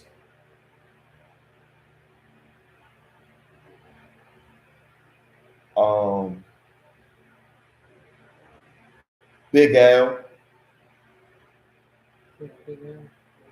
I'm naming lyricists. Then Eminem could probably, like, where does Eminem fit with those people? To me, where does he fit with those people?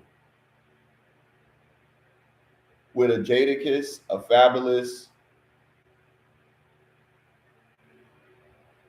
Where does he fit? So he shouldn't even be. Rick Ross. You think Rick Ross is better? Rick Ross, like, we talking about favorite artists or we talking about lyricists? I'm asking you. Rick Ross is before Eminem. Rick Ross is before Eminem. Rick Ross is in my top 10, so I gotta, like, move somebody around. You don't even know who. Well, I told you my top 5, but I added, like, extra 5 for, like, you know, for a top 10. I said it might be in my top 10, but it's people that is considerable, like honorable mentions for my 6th spot. You know what I mean? Like Fab always come out with some fire. You know what I mean? You know, Andre 3000.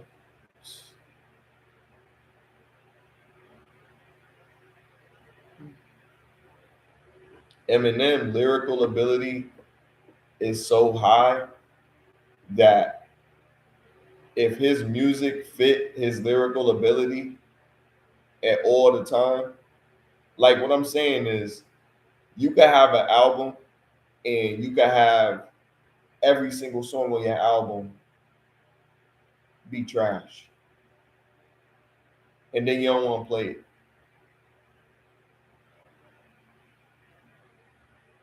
LL Cool J, where LL Cool J? I don't know. Like LL Cool J wouldn't be in my top 5.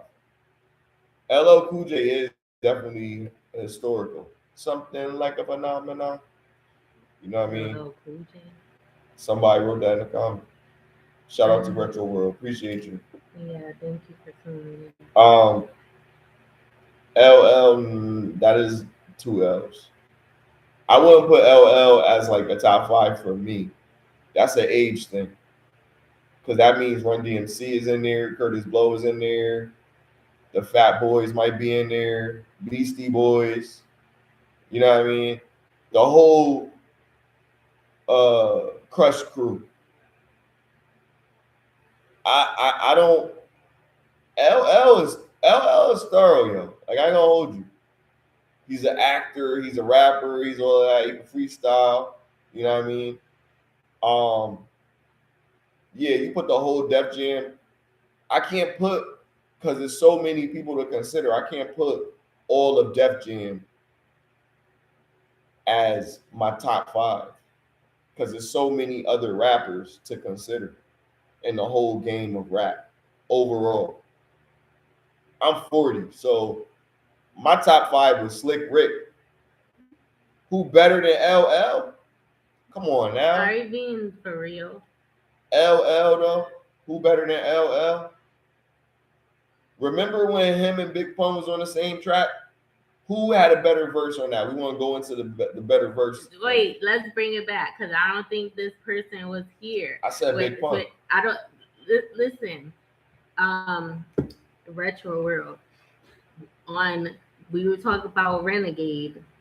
Who do you think had a better verse on Renegade between Tupac and Jay-Z? And then you could say LL and Big. What is that? The song you said it was LL and Big Pun. He said M killed J. Well, all right. I don't know. Well, Smiley doesn't agree with that. We had a whole discussion. I don't know if you were here when we did, but do you really think so? Ask any real MC. So That's funny. So Jay-Z is is Eminem better than LL Cool J? He said, do you just listen to music or you just skim through it? Like, do you just skim through it, Retro World? Or do you listen to it? Because Eminem says some wicked stuff. I ain't gonna hold you. But I'm saying it's culturally relevant. I don't think so. M is the greatest of our lifetime. I don't think so. I think he's clever, and there's other rappers that rap the same cadence that I've heard that are just as good as Eminem.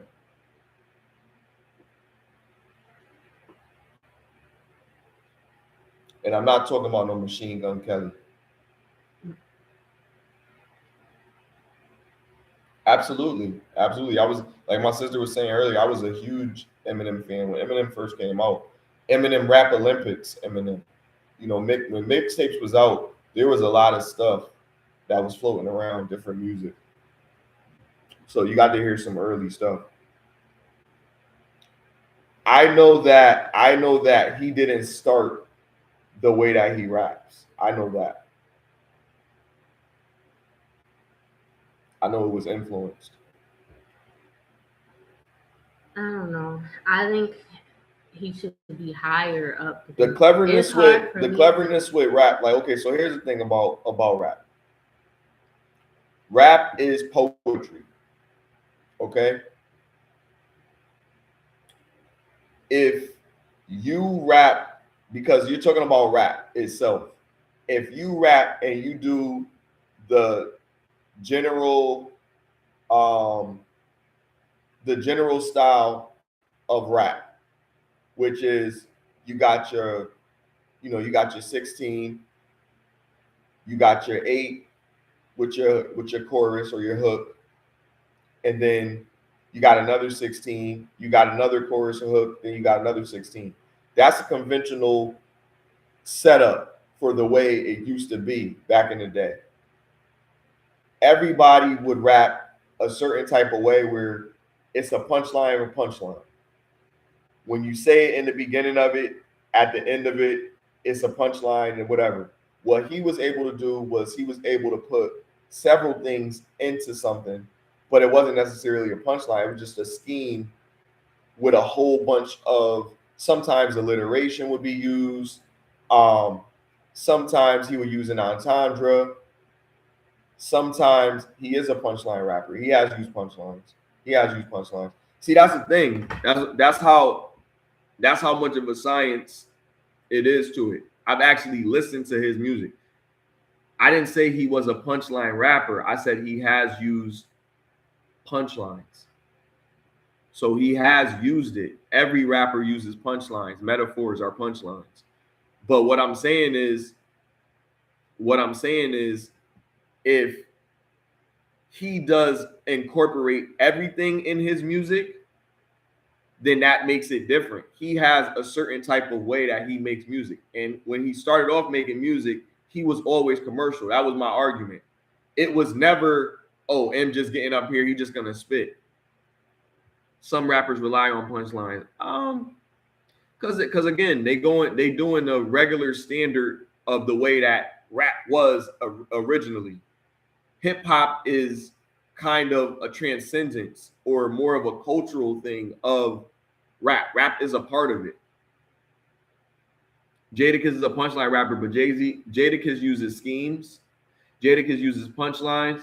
Jadakiss uses metaphors. Jadakiss tells stories. Jadakiss does a lot. Also a punchline rapper that also tells stories. And like, listen to the song that Banks is a bad. I wouldn't include Banks in this.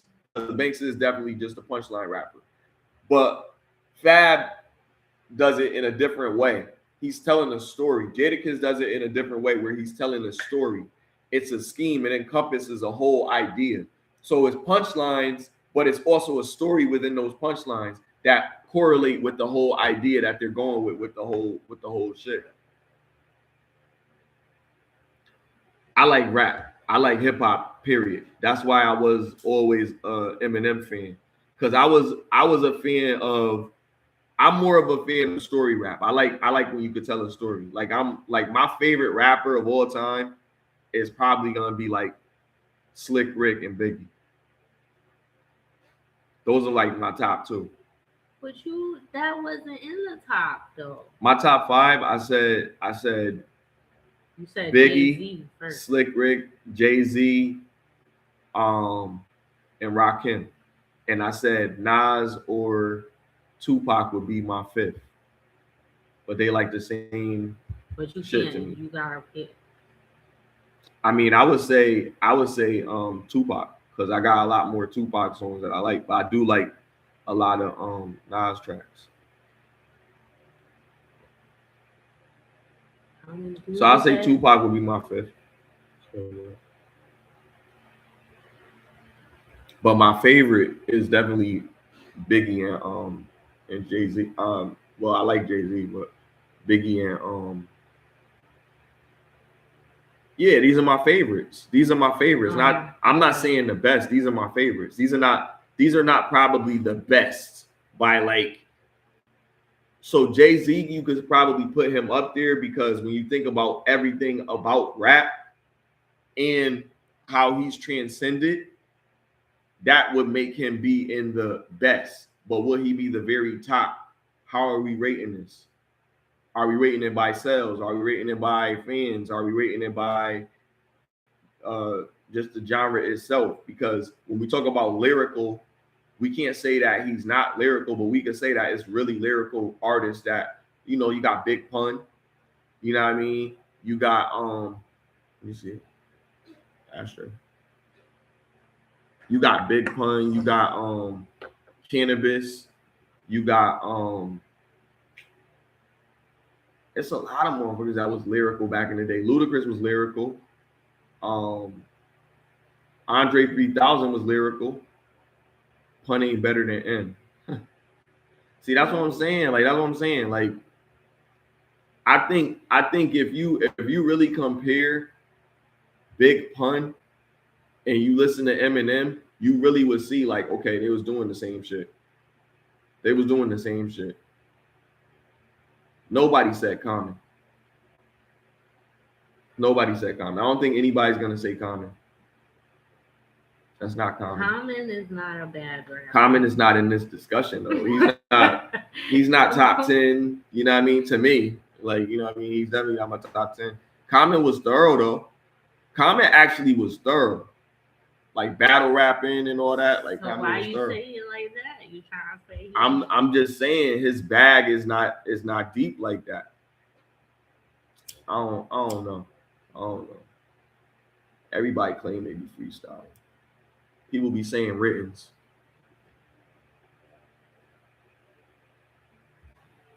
Freestyle or die was something you've been saving for a long time. Now you want to say it. Oh, I'm about to say this. Nobody sold more records. I don't know. I can't argue that because I don't know the numbers. Jay-Z sold a lot. Drake sold a lot. Kendrick sold a lot. Let's check that out.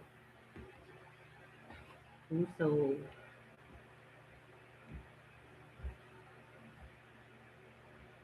Shit, I don't know, man. Like, I hate the debate of who's the best rapper. I hate that debate because it's like it's controversial and then it's subjective at the same time. Like, M is the highest selling hip hop artist of all time. I don't know that. Yeah, Google that. The highest selling hip hop artist of all time. Might be Drake. If it's Drake, you're gonna be mad. So you might not want to even look it up. Oh. Don't say it. Just don't say it. Just keep it to yourself. You Google it because you're gonna be mad. You Google it because you're gonna be mad, Retro World. No. Look, I looked it up on ChatGPT. Who is it? Eminem is number one. Eminem's number one? Oh, Drake, snap. He sold 220 million. And then Drake is number 2, Jay-Z, Kanye West, and Tupac. Okay. All right. Crazy. And Tupac that would be by proxy, that would be the top 5. That would be the top 5, Eminem.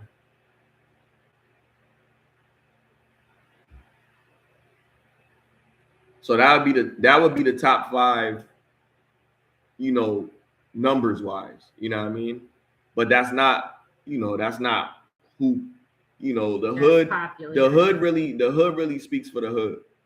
The world speaks for the world. So if you're the top selling rap artist in the world, that still says a big thing. I'm saying by proxy, because stats is only proven sales. It's only proven by what people are buying.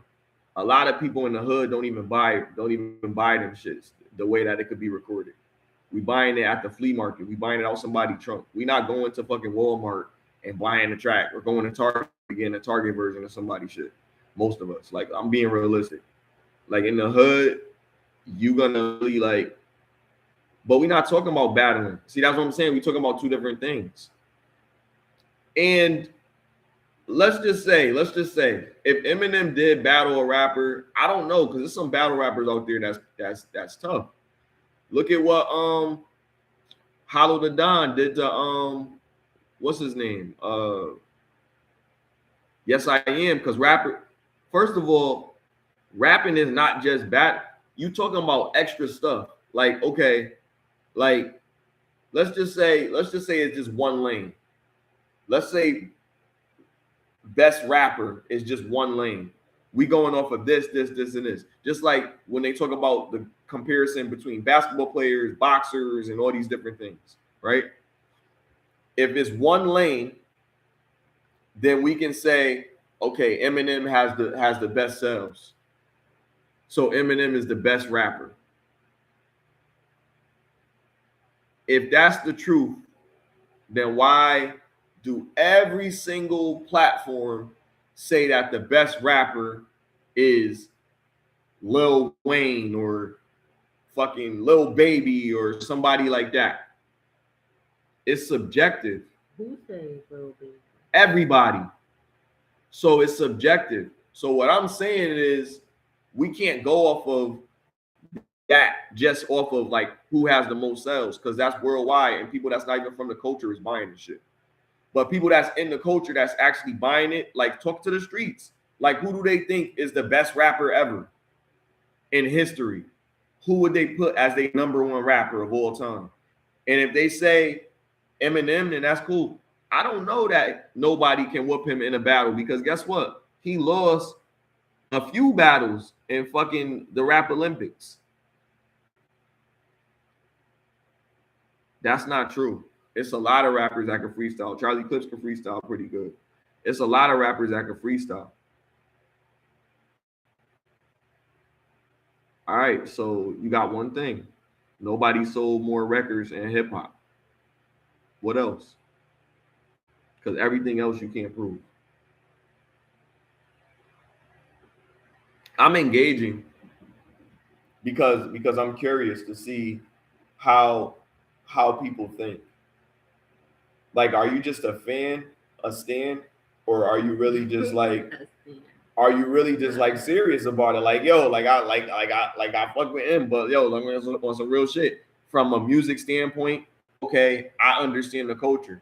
A lot of people that be defending Eminem, they not even from America, bro. They from like fucking Yugoslavia or some shit. And then I'm like, yo, like, you going so hard on this motherfucker. Like, do you really listen to rap? Have you listened to rap? I could rap a little bit, but I'm not about to do it right now. But I got music that you could listen to. Yeah, our links are in the. Well, I don't know. You don't have not on this one, Instagram. No. But your YouTube. But if you look at our other videos, we have it in the description. We have links to our music. Arsenentertainment.net is the website. It has all of our music up there. I don't know. Is it on the page? You put it on the page? I put our YouTube channel, our personal YouTube channel. Yeah, I think my YouTube channel has our website and all of that for all of our music. But I'm so passionate about it because I like to rap. He said put a link in the chat. Put Look of Kings in there with Davies. If you can find the Spotify link. I think I put it in one of our videos. You don't have it on YouTube? It's on YouTube. Well, I don't have Spotify.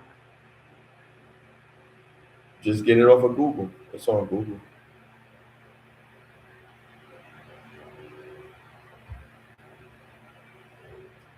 See, now I'm about to get critiqued by Eminem fan. This is terrible. Why you say this? Is terrible, man. Terrible stuff, man. But I'm open. I'm open to criticism. I don't mind. Honestly, you gotta understand, like, the reason I'm so passionate about it is because I rap at a very high level. But no, what I'm saying is the reason that I hold Eminem to such a higher standard because Eminem, he gave me hope in an area of rap where I didn't think there was hope. You know what I mean? Where you could actually make music a little bit. You could actually make music. Don't be rude. A certain way, and the listener is only listening for something for melodic purposes. They're not listening to like be a connoisseur of it. You know what I mean? I consider myself to be a rap connoisseur. Like I don't just listen to just rap. I listen to all different types of music. Not necessarily, because like I'm a listener that don't really buy a lot of music. I listen to it, but I don't necessarily buy everything. I support the people that I know. I support artists that I really like, you know, whatever, but I don't really like buy it. I might stream because I have a streaming platform. Yeah. I buy the people that are in my camp, like I buy their stuff. You know what I mean? I support people like local artists sometimes, but I'm just buying like one or two things. Like I'm not buying their whole stock. You feel me? So that's for the fans. Like they gotta market their shit. You know, that's what it's all about, marketing. That's how you get people like yourself that go so hard. Like, you know what I mean? I'm definitely humble, trust me. I really am humble. But I'm not gonna sell you shit and sprinkle sugar on it and be like, yo, take this shit. You know what I mean? Like there's people that got magnificent beats. My pen is crazy, bro. Like, all right. First of all, the link in the chat. I like to go deep. I like to make you think a little bit, but I also like to have fun with it. You know what I mean? I answered you. No, you listening to argue. Said, is it better? He said, is it like M? You said I'm not comparing myself to another man. Like who is M? Like that's your favorite nigga. Nigga, my pen better than yours. How about that? Fuck. Motherfucker's crazy. Is his pen better than yours? Do you rap? Do you rap? Do you rap Retro World? Like what go to other shit? Do you rap? Are you a rapper? You're very like critical of rap.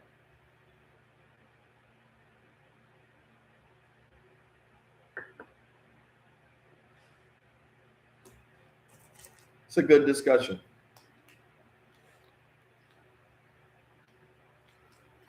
Bet. You should battle. I won't do that. Nobody's.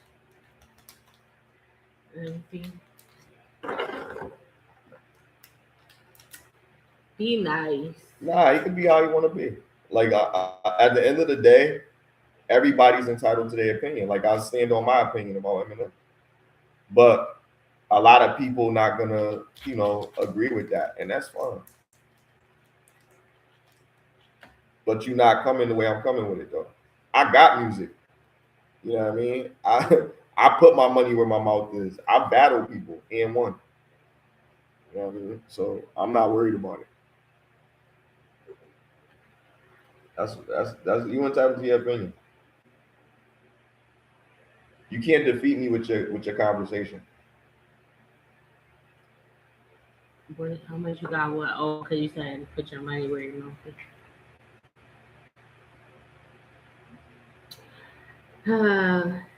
Well, you can hit my cash out. Bet 100. I'll pull up right now. And do a battle. I could tell you, bro, because you're gonna pull up for 100. Like that's crazy though. Like that just sounds stupid. Unless you try and pull up because you try and do something else, but then you just troll me. But it's all gravy. I'm not. But anyway, let's get back to the topics, man. We can't entertain trolls. But he's welcome to stick around if he's not going to be disrespectful in the chat to the other people. But yo,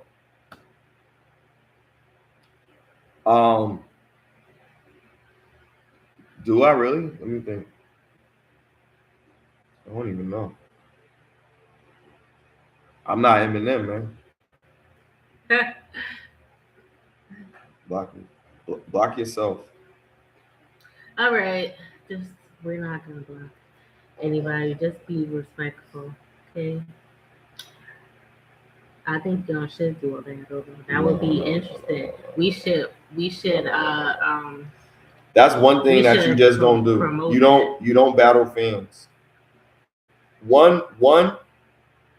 It's like the old hustlers thing. Now I'm very competitive.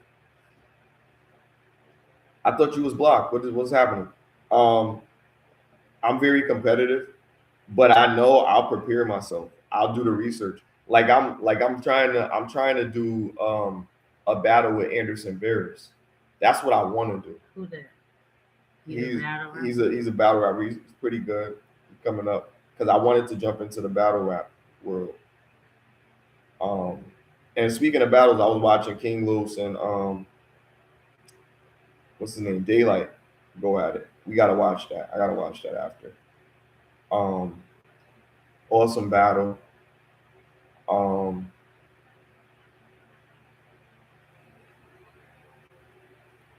He's really like, I don't know. I would say he's a very conscious rapper. Daylight. Yeah. Well, no. King Los. King Los is more of a conscious rapper, but the shit that he say is deep. You know what I mean? But it's still on a level that you can understand. And he puts it enough, you know what I mean, behind it for it not to be too much, so you still get kind of it's not too convoluted. It's not too complicated. You know what I mean? But it's still different. Like he said some shit that was like really, really deep.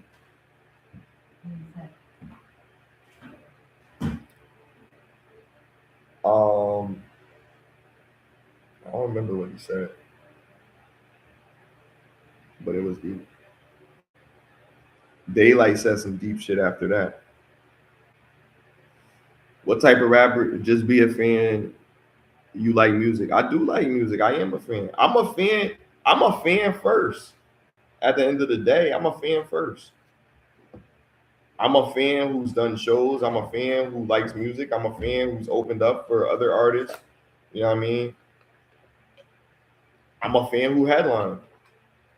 You know what I mean? But I'm at the end of the day, I'm still a fan. Like you could be a director and still like Martin Scorsese and still be a fan of Godfather. You know what I mean? Like that's what I am. But I'm also a connoisseur. Like I like what I like. You trying to bait me? Like you trying to raise me? First of all, we're saying this guy ain't no mother. I would spit something, but I'll spit something. Everything you have to say. I'll spit something that people already heard. I do live in a trailer with my mom. My boy Future is an Uncle Tom. I do got a dumb friend named Cheddar Bob who shoots himself in the leg with his own gun. I did get jumped by all 6 of you chump. And when he did, my girl, but I'm still standing there screaming, don't ever try to judge me, dude. You don't know what I've been through. And I know something about you. You went to Cranbrook. That's a private school. What's the matter, dog? You embarrassed? This guy's a gangster. His real name is Clarence. And Clarence live at home with both parents. And Clarence's parents have a real good. You see the lighter? This guy don't want to battle. He shook. Because there ain't no such thing as halfway crook. You scared of death. You scared of looking in your book. Praying book. That's what Eminem said in 8 Mile that she was spitting. Yeah, it's not, but I love that movie. It is good to have a family. I'm not saying that, but I like that movie, and I like the. You ain't never see 8 Mile? Retro World. You never saw 8 Mile? That was a good movie. Eminem's a good actor, man.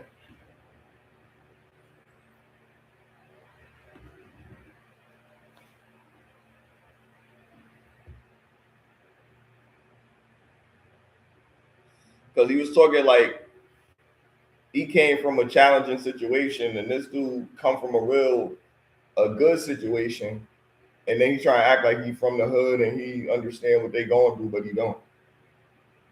So that's what Eminem was saying.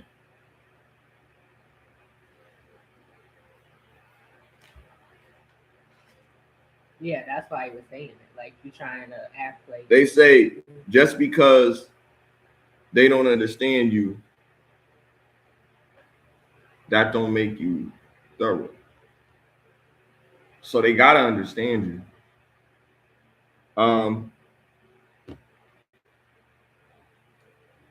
Listen, I'm gonna spit some. Let me spit some. Let me think. Oh, junk. Where's the soundboard at? So I could do. What's that? What they do?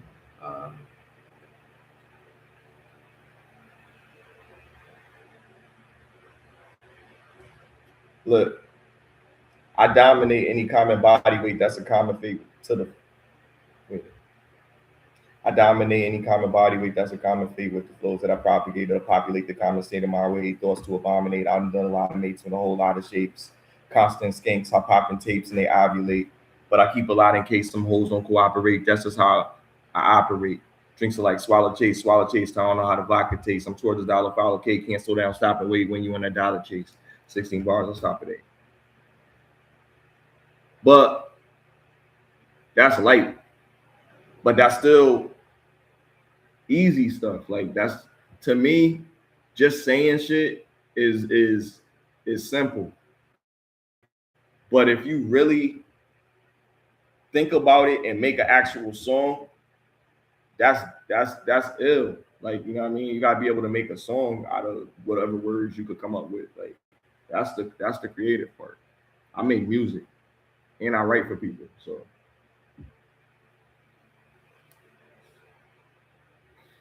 but I am humble. Definitely humble. You see, that's great.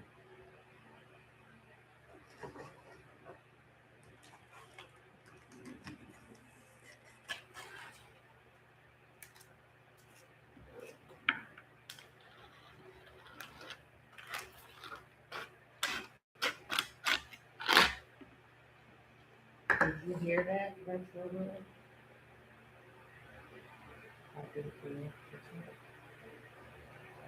He blocked himself. You can't block yourself. Yeah. It's all good though.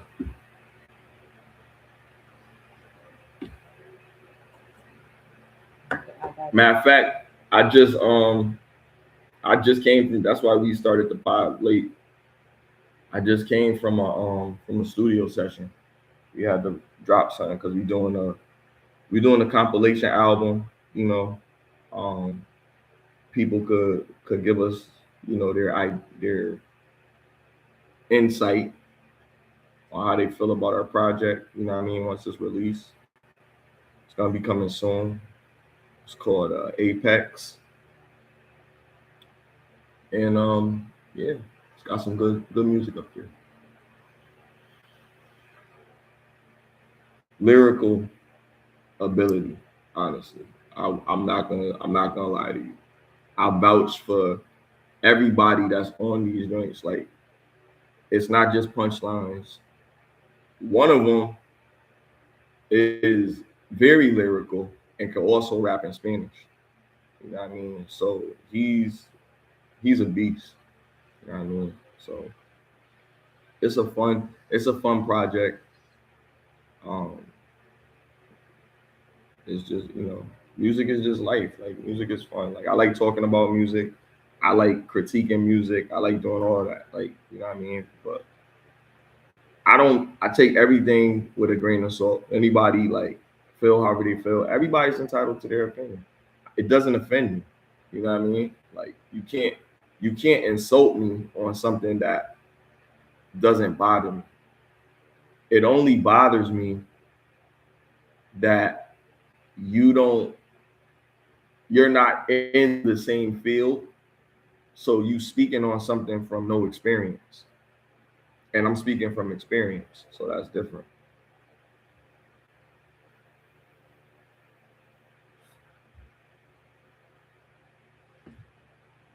I said the Migos is just the Yin Yang Twins. He's an extra member. Like, am I lying? No. Like, now, entertainment is not. Yeah, but now look. Offset will argue he got bars. Gonna say that. Everybody gonna argue they got bars. Everybody gonna say that. But you gotta be able, like, when you go on shit like Bars on 95 and all of that, you really gotta come with your A game. Like, if you talking about whatever you went through, like, it's gotta sound really good, crisp. Your cadence gotta be good. Your punchlines gotta be good. All that gotta be pristine. You know what I mean? You gotta come with it. But the thing is, you gotta have preparation. A lot of motherfuckers don't be prepared. Like, even going on flex and shit like that. Like, nobody will go on flex and, you know, just go up there and designer it. You know what I mean? You're gonna go up there, you're gonna really be like, you know what I mean? I gotta bring my A game, because everybody gonna see it and everybody gonna talk shit about it if it's trash. So it's gotta be something you never made, it's gotta be perfect, it's gotta be whatever beat they put on, you gotta be able to say you have to be able to rap your rhyme. That's the way we practice. Be able to rap your rhyme on any beat. So you have to switch it up based on the tempo of it. So you got to know when they put a beat on, you can say your shit to that beat. That's not easy. You know what I mean? But it's something you learn, and then it just becomes second nature. But some of these niggas is talented. They don't need to do it. Like, some people just came with it, like, when they started off in the game. But that's because they probably was around people or in that culture. They was outside. Like, if you was inside the house playing video games, you was not about to be no lyricist. Like, you feel me? You had to be outside with niggas that rap. Or you had to be in the house writing music all the time, being in poetry slams or shit like that. You know what I mean? I did that. I was in poetry slams. I was in rap contests. I was in rap leagues. I was in all different types of shit. I got shit all over the place. Freestyles. You had rap beat. No, I was in rap leagues. Oh. So it was like really like you got to a point where you was like, all right, I'm gonna keep up with the rest of them. So you never gonna say this person is the top whatever, because then there's other people that's like, okay, you got bars too. But you just gotta have shit to talk about. Like, a lot of times niggas don't have the life experience to talk about a lot of shit, so they only talk about banging. They only talk about that. They don't talk about other things. So that's why Rick Ross was lit, because Rick Ross was already talking about that bullshit before he was a boss. Now he a boss. Santorini, Greece, and you know what I mean? That's what I like. I like that shit. I like the baller shit. I like the talking about what's going on in the hood. I still like that music. I'm ignorant, I guess. I still like that. You know what I mean? But every once in a while, I'll listen to what's his name? Catfish Billy. What's his name? What I'm talking about? Catfish Billy. I don't know. Yeah, you know what I'm talking about. No, I don't. Yeah, man. He was thorough. He used to be with Eminem, rapper. You mean the group? He was a part of the group that he was with with D12? Not with D12, but Slaughterhouse. He was down with Slaughterhouse. There's no one named Catfish. That's his nickname. Man. Yellow Wolf. Yellow Wolf wasn't in Slaughterhouse. Oh, okay. He was Eminem just had him though. He got him around. But Eminem like kind of like groomed him like type. But he had different type of music. Like, he had like country shit, and then he had. Yeah, I heard. He was thorough. He was thorough. Like Yellow Wolf. It was one track where I was like, yo, he snapped. You know what I mean? I was like, you know.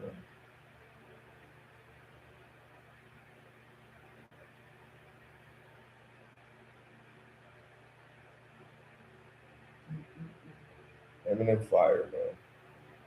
Let's just put it to bed, man. Eminem fire. I mean, don't want no smoke with the M fans. I don't know what you guys, the Emblebees. I don't know what you guys call yourself.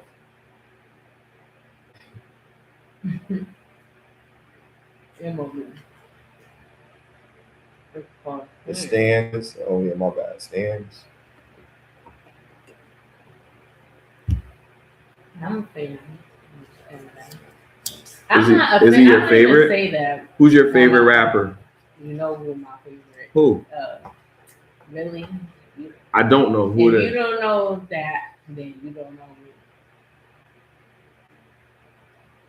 Oh, so you going on? Oh, who you like? You like Jewels? So my favorite. Jewels? No. Oh, okay.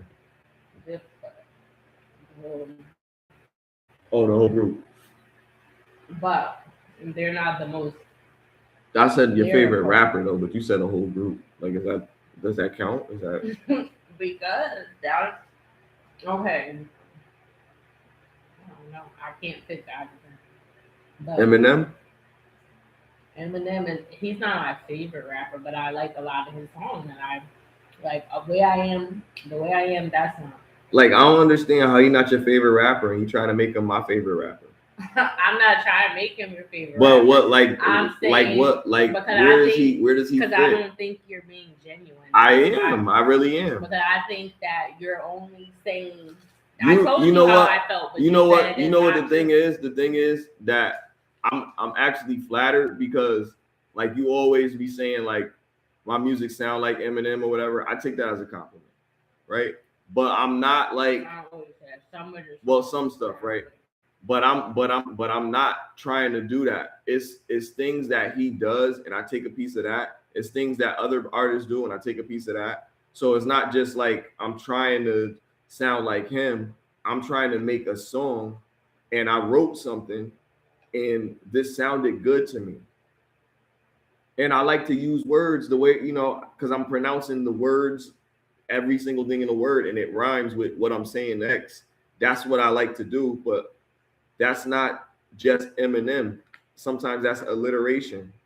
You know what I mean? Sometimes that's fucking just the rhyme schemes. Like, I'm just trying to keep the same rhyme schemes. Like, if it's like ABBA, then I'm doing ABBA. Like I'm having fun with it. Like, I'm doing something. I'm doing a science project with the shit, like low key. You know what I mean? And I'm putting together all different types of shit, and I'm trying to say it and make it sound right on the track. That's the hardest part, because when I wrote it, it didn't have a beat. Now I gotta make what I wrote the beat, or have a beat and then write something to the beat. But I already had an idea, and I want to go off of the idea that I have. So I might do something different. But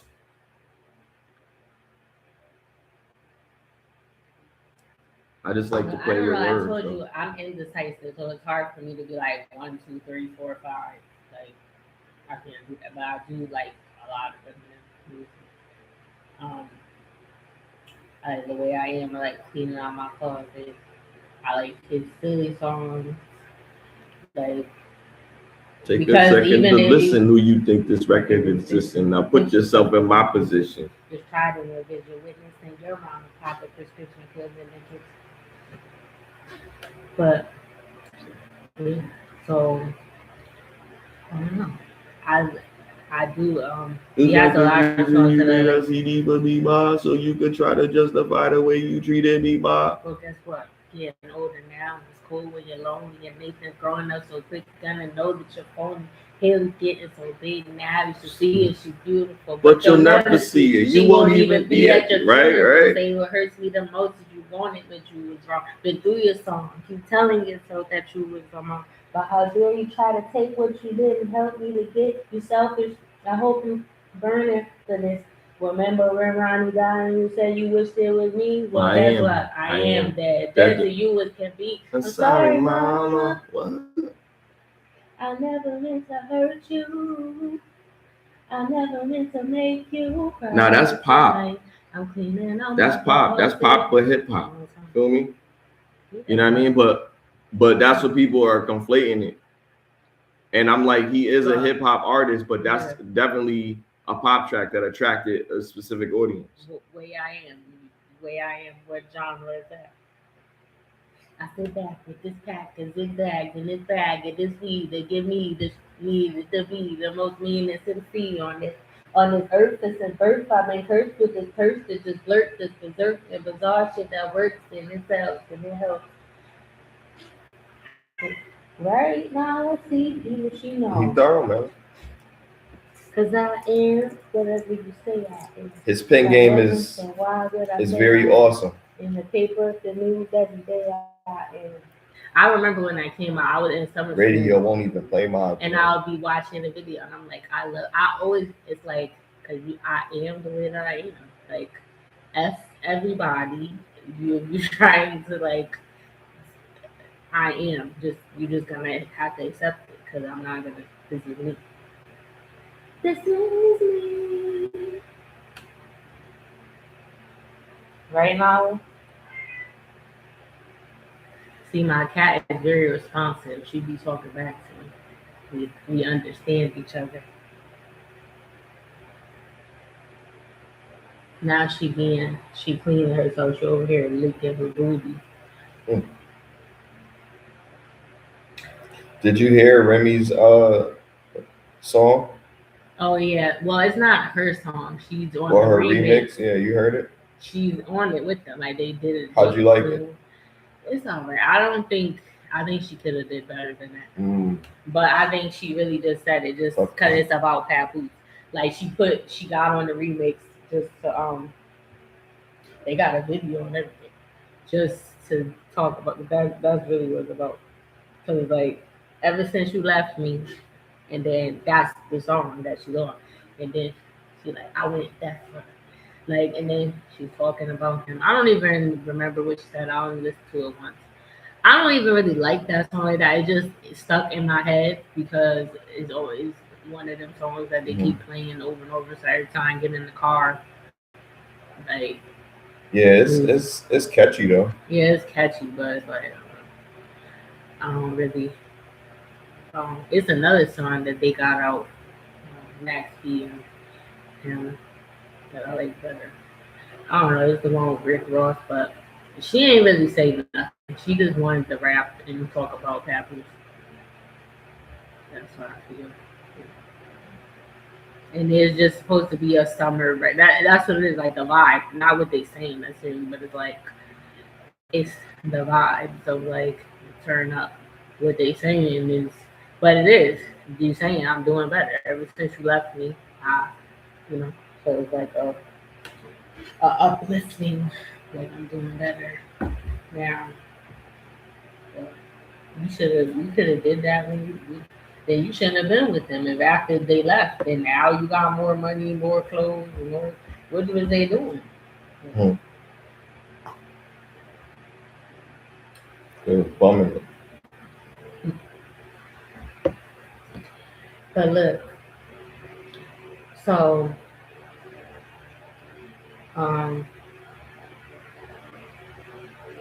Maya, the singer Maya, was on Jason, and I want to talk about a segment. Everything you all that was how do you as Maya too? It doesn't matter who you are. No, I know, but how? You can imagine. How do you as Maya too? It doesn't matter who you are. No, I know, but how do you go through it and have to go through it privately, right? Because you don't want to go through it publicly and survive that. Well, it's actually not a choice to go through it. It just happens when it happens with a split second of rage, a split second of mental illness that can take someone over the top. I mean, there's all kinds of things that happen in marriages and relationships, just outside. People lose their cool all the time. So how does anyone go through it? It's just a split second. Once it starts recurring, it's time to bounce because that can cost you your life. All it takes is 50 seconds and you're out of here as far as like asphyxiation and losing your brain. Oxygen to the brain and all kinds of things. So we all can go through things. Just because you're a celebrity, you're not exempt. What was it for you that gave you the out or the courage to move through it? Arguing on the phone. And I had a niece that was about 4 or 5 years old at the time. And I had gotten so out of character that she looked at me like a stranger because she'd been calling my name, Auntie Maya, from another room. And I was so oblivious to her calling my name because I was yelling and screaming, and that's not even me. And somebody's changing you. Right. Oh, I have become somebody else because of someone else. And she just looked at me like I was a ghost. Like I was a stranger in my own house. This ends today. Because that can't be my child. I can't even have a child with this person. So what is the point? That's the last straw right there. So thankfully she saved my life. Because that will wake you up. What person? So she ain't saying who it was, but she just discussing that there was a relationship that she was in the past and it was abusive. And that she's saying about what made her leave. It happened once and then she was basically saying you should leave after the first incident if you're being abused in the relationship. And it took her because of how she was reacting because of the toxic relationship. Now she's angry and she's yelling, and they were arguing on the phone, and her niece encountered that, and that's when, from her reaction, like scaring her, she was probably scared because she heard yelling and stuff like that. You don't need to talk like that. Probably cursing them out or something. So that's good to you, because most of the time, that's what they say. Like the hardest, the scariest part of an abusive relationship is when you decide to leave, because a lot of times they don't just let you walk away. They might come after you. You might have to, and when you try to do restraining orders and all that shit, you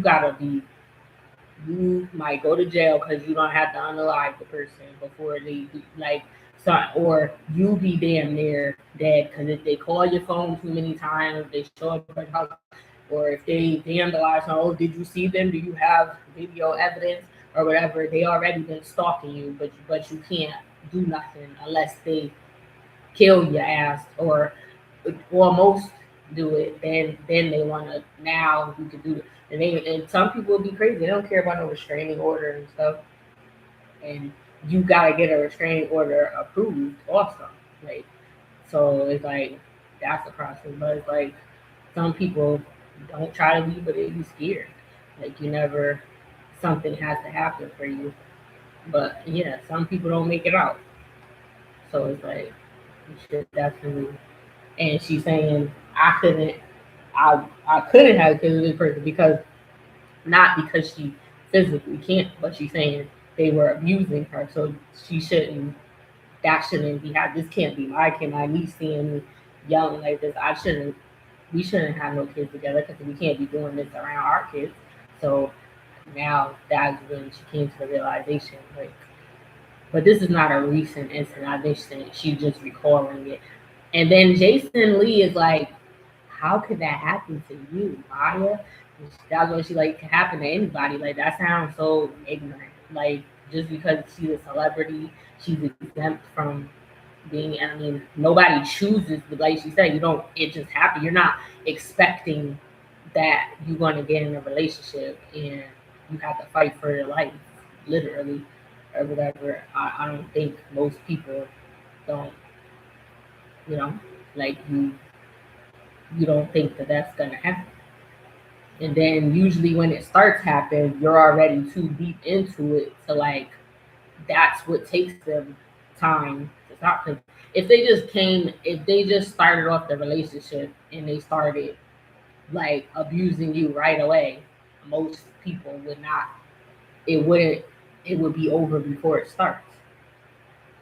But often those people are, first of all, being a woman, you're easy to be manipulated anyway, because you're supposed to be naturally, we're submissive. We're supposed to submit to a man. So if I submit to you, I have to have a level of vulnerability, because I can't be fully guarded if I'm looking for a relationship, looking for somebody to settle down with, possibly marriage or what have you, whatever you're looking for. If you want to find somebody to go through life with romantically, you have to be vulnerable. And as women, that's how we are biologically. We're supposed to submit to a man.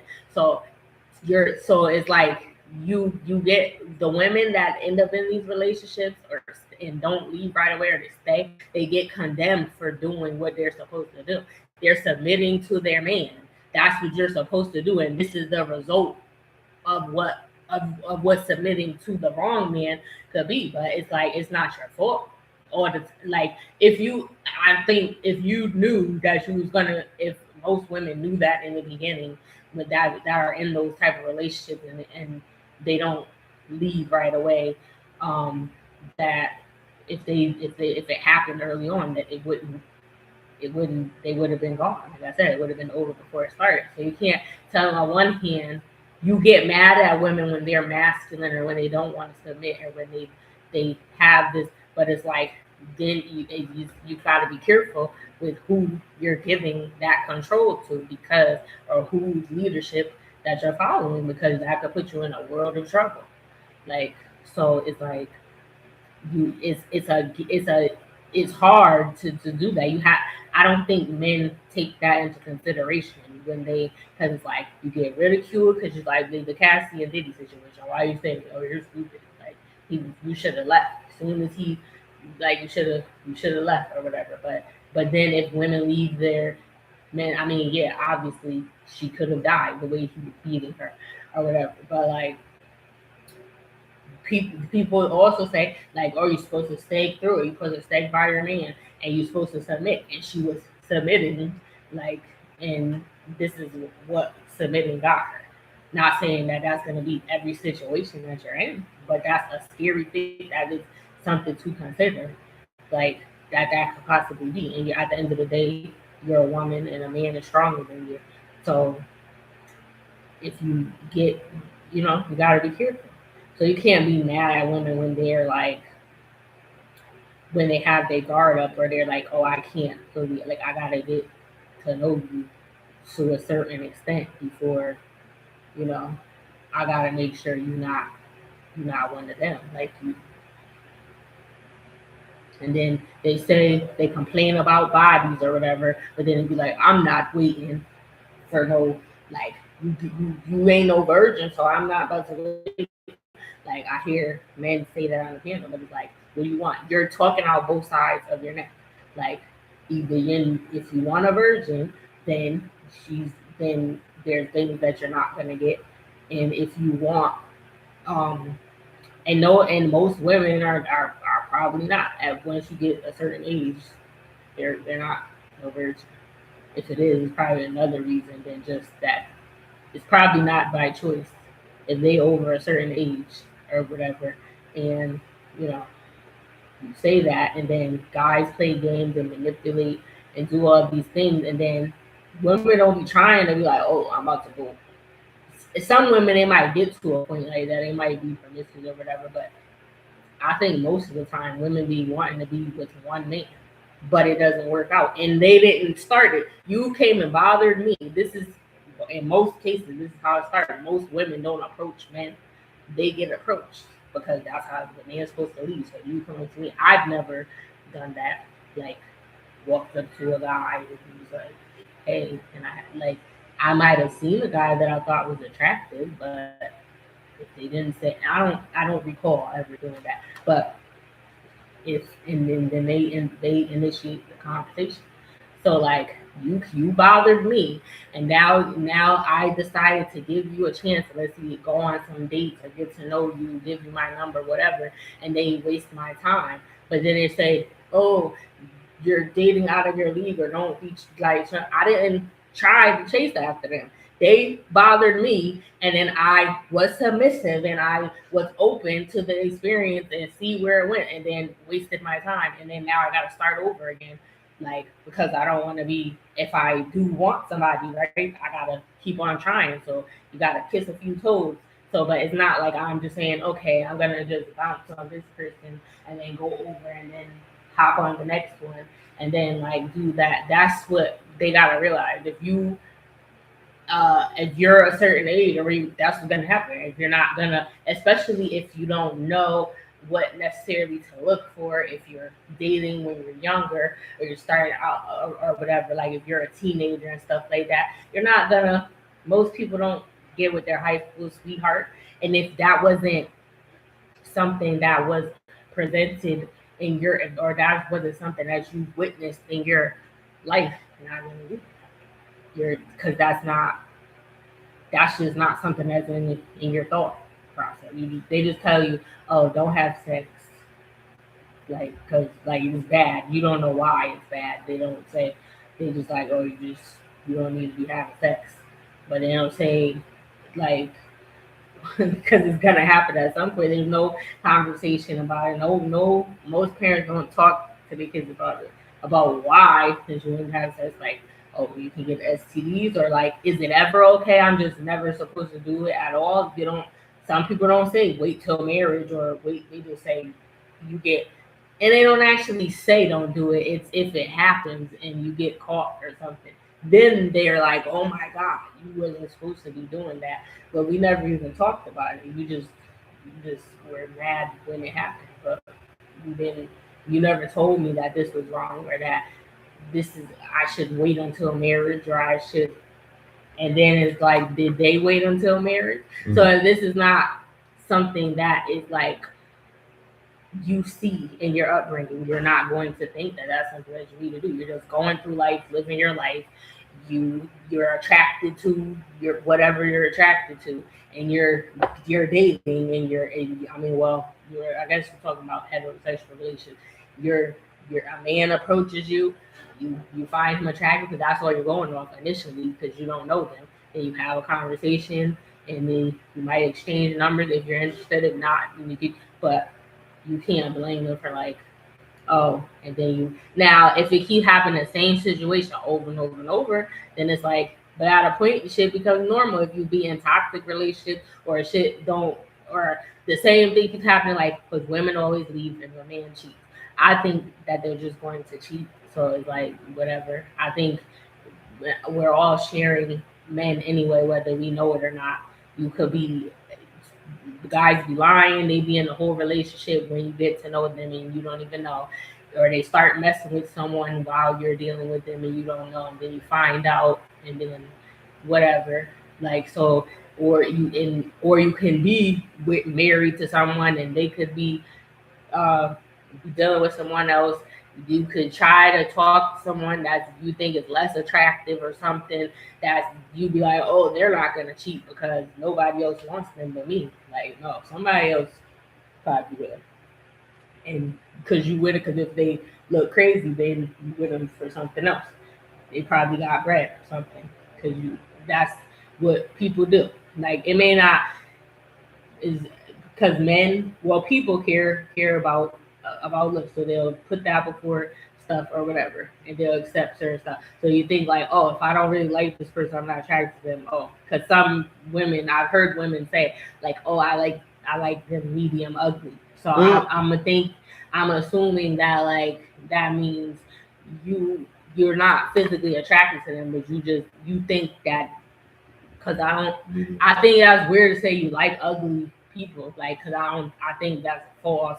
Like, I don't think nobody really, like, it might just happen. You might know somebody, you might fall in love with them because of who they are, and you don't care. You don't look at what they look like physically. That's not a factor in why you're with them, but you can't say that you don't like that, because everybody can appreciate an attractive person or whatever. Like, they're nice to look at. Like, you wouldn't, like, you know, like, so you can't say like, oh, I like you're dating them hoping for a different outcome. That's really why you're doing that. But I don't think it matters if they ugly. Somebody else probably gonna want him if you did, 9 times out of 10, because he probably got some other qualities of why you decided to be with him. But I just feel like Chase would be leaving dudes because they cheated or whatever, and then they'll go back. I mean, they'll leave them, like Cardi B situation. She left her husband because he was cheating on her, and then she got with somebody else that had other kids on the way when she got with him. So it's like, you might as well have stayed with Offset. I think what the issue is you stop lying about it. I think there are women that because at the end of the day, women be accepted it anyway. They be trying to fight that shit, but they know that that's the dude that they want to be with. So they be unhappy when it's over. Like, they be like, that's all that nigga did was he slept with another chick. Like, it's the sneaking around part for me personally that is more of an issue. And then if you're my man and I call you and you don't answer the phone because you with another chick or whatever, like that shouldn't be happening because I'm your woman. This is whoever the fuck she is or whatever. So you need to answer. You should not. If you're missing a call, you need to be working or dealing with some family shit or something important. Not because you with another bitch. You better answer the phone. Like, well, how do you know they're not dealing with some family thing? I'm saying that shouldn't be. I'm saying that for me, I don't necessarily care if a man is giving me the attention that I need and he's there and he's the man that I'm with. I decided to be. I agreed to be with him. He has everything else that I want. I don't necessarily care. I don't want you to do that. I wouldn't like it if you only dealt with me. But the issue is that if you start, you're taking time away from me. Now, if I'm trying to reach you and you don't answer because you're with, or you're distracted because you're involved with the other person, you listen out on stuff with me, or I can't get in contact with you because you're with, and it's taken away. Like, the only time you should be dealing with another chick is if you do that. Again, I'm not saying that I want this to happen, but the only time that should be is if we're not being intimate, or I'm tired or something, or I'm busy, or I can't, or something like that. Like, if you just doing that and I'm of it, like, that should be the only time, because maybe I might be tired. I don't feel it, right? Like, because I think that's a part of the relationship. So I don't know, this sounds crazy, but I would give you permission if I'm lazy, or I don't feel like, or I'm tired, have a long day, I go to work. I don't know. I'm saying, because then I'm giving you a reason, because that's one of my duties as your woman. Just like you're supposed to be, I will feel away if I wanted some and you were like, no, I'm tired. So it's the same thing. Like, so I think that's selfish to like withhold that from your man and then expect him to just go without it, and repeatedly too. If it's like once in a blue moon, if it's like once in a blue moon or something, then that's one thing. But it's like, this goes on for weeks, for months, and you don't have no health condition or something else, then it's like, so yeah, I wouldn't want you to do it, but that's because I feel like it's gonna happen if it's somebody that I want to be with. You're I don't want to say perfect, but you're perfect to me. So you're probably attractive. You probably I'm into you. I'm because I decided I agreed to be in a relationship. So you have everything that I'm looking for, or enough for me to want to be involved with you, or whatever. So I think it's hard to find someone that has. It's not hard to find desirable people, but they don't have everything. That's what I'm saying. So it's hard to find. If I found someone and I agree, that means you have everything or enough of what I want for me to agree to be with you.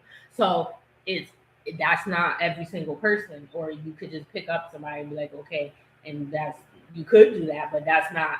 I don't think that's how it works with people, where I have all different personalities, everything. There's different things that go into being in a relationship and what makes it last. And just picking a random person and just hoping that that's like, it doesn't work or whatever. So, because you could do that, but that's why people don't last, because there's something that's going on that either you were not supposed to be with that person to begin with, or there's no connection. I believe that is a true thing. Like, you have to be in alignment. You have to have similar views and beliefs and things to talk. Like, if you can't have a conversation, or it's like you don't have nothing in common, and that's not the only thing. There are a multitude of things that go into it. But that's what I'm saying, because a lot of people just focus on one thing. Men, mostly, they prioritize looks over everything. Most women prioritize money for when they're looking for a man over everything. So they lead with, like, that's the main thing that they're concerned about. So that's all they focus on. And then you don't pay attention to what their character is like. How are they with people? Are they respectful to their people? What was their upbringing like? What's their relationship with their parents? Are they respect you? Are they religious? Because that, if you're religious, that could have an effect on your relationship. If y'all don't share the same religion, or if they're an atheist and you're not, or whatever. their sense of humor. You have to agree on that. Their sexual, they might be into some things that you may not be interested in. That could be a reason for them to want to cheat because you're not into the stuff all of those things are something. So if I meet someone, I feel like people, like, it's like you don't own people. Like, there was something that Lauren Mother said when she was talking about Nipsey, because she still hasn't like really moved on from that. Like, she loves him. She, like, that was her person or whatever. And I think that is I think if you is that's what I mean. Like, it's hard to find someone that you where there's like where you connect with them, and like where you don't, like, you're just, that's your person, where you feel like that's your person. Like, you don't, like, so if you for me, that's what I would need to feel like if I'm agreeing to be in a relationship. Obviously we both are on the same page. So if I found that, I'm not gonna just be like, oh, I'm gonna leave you because because you mess with another woman. I don't want you to do that, but I think that I think the things that I'm looking for, maybe they're probably gonna have the opportunity. And I just think all men don't want to just be with one woman, and not necessarily they could want to be in a relationship, like have a main woman, like your wife or your girlfriend or whatever, but you're going to want to sleep with other women because that's just something. I think when men get older, then maybe that slows down when they reach a certain age, and especially if they look a certain way, if they whatever, like if they have, like, they're gonna be, other people are gonna be attracted to them. They're not a loser. If you got a decent job, if you have a sense of humor, if you're charismatic, if you're respectable, also with all that, like you know how to talk to them, but you're also respectful to them. Like, because a lot of times guys, they might be charismatic, but they're like assholes. But if you're that and you're respectful and you're not, like, you care about, or at least it appears that you care about women's feelings, and you don't, like, you try to be. To me, I just want transparency. And guys don't believe that or think that you're lying, because I hear them say that, like, oh, women can't handle the truth because you're expecting a certain reaction. And I get it. You don't want to get cursed out. You don't want to get turned down if you say, oh, I want to be with you, but I want to sleep with other women from time to time. Most women are gonna not be, or if they say they don't want a relationship, like, I'm not gonna settle down, I'm not looking for that, but I vibe with you, I really like you, whatever. Like, I don't know, but they're prioritizing you, or they could be willing to, if you're like, but don't just say yes because that's what you do. But you should give them the opportunity to say no or whatever. I think that's the biggest issue, that men are lying, and that's why things turn out wrong, because cheating ain't really cheating. If you talk about it, you're like, okay. Like, I think women accept, it's like they be lying to themselves, because a lot of women be in relationships and they be knowing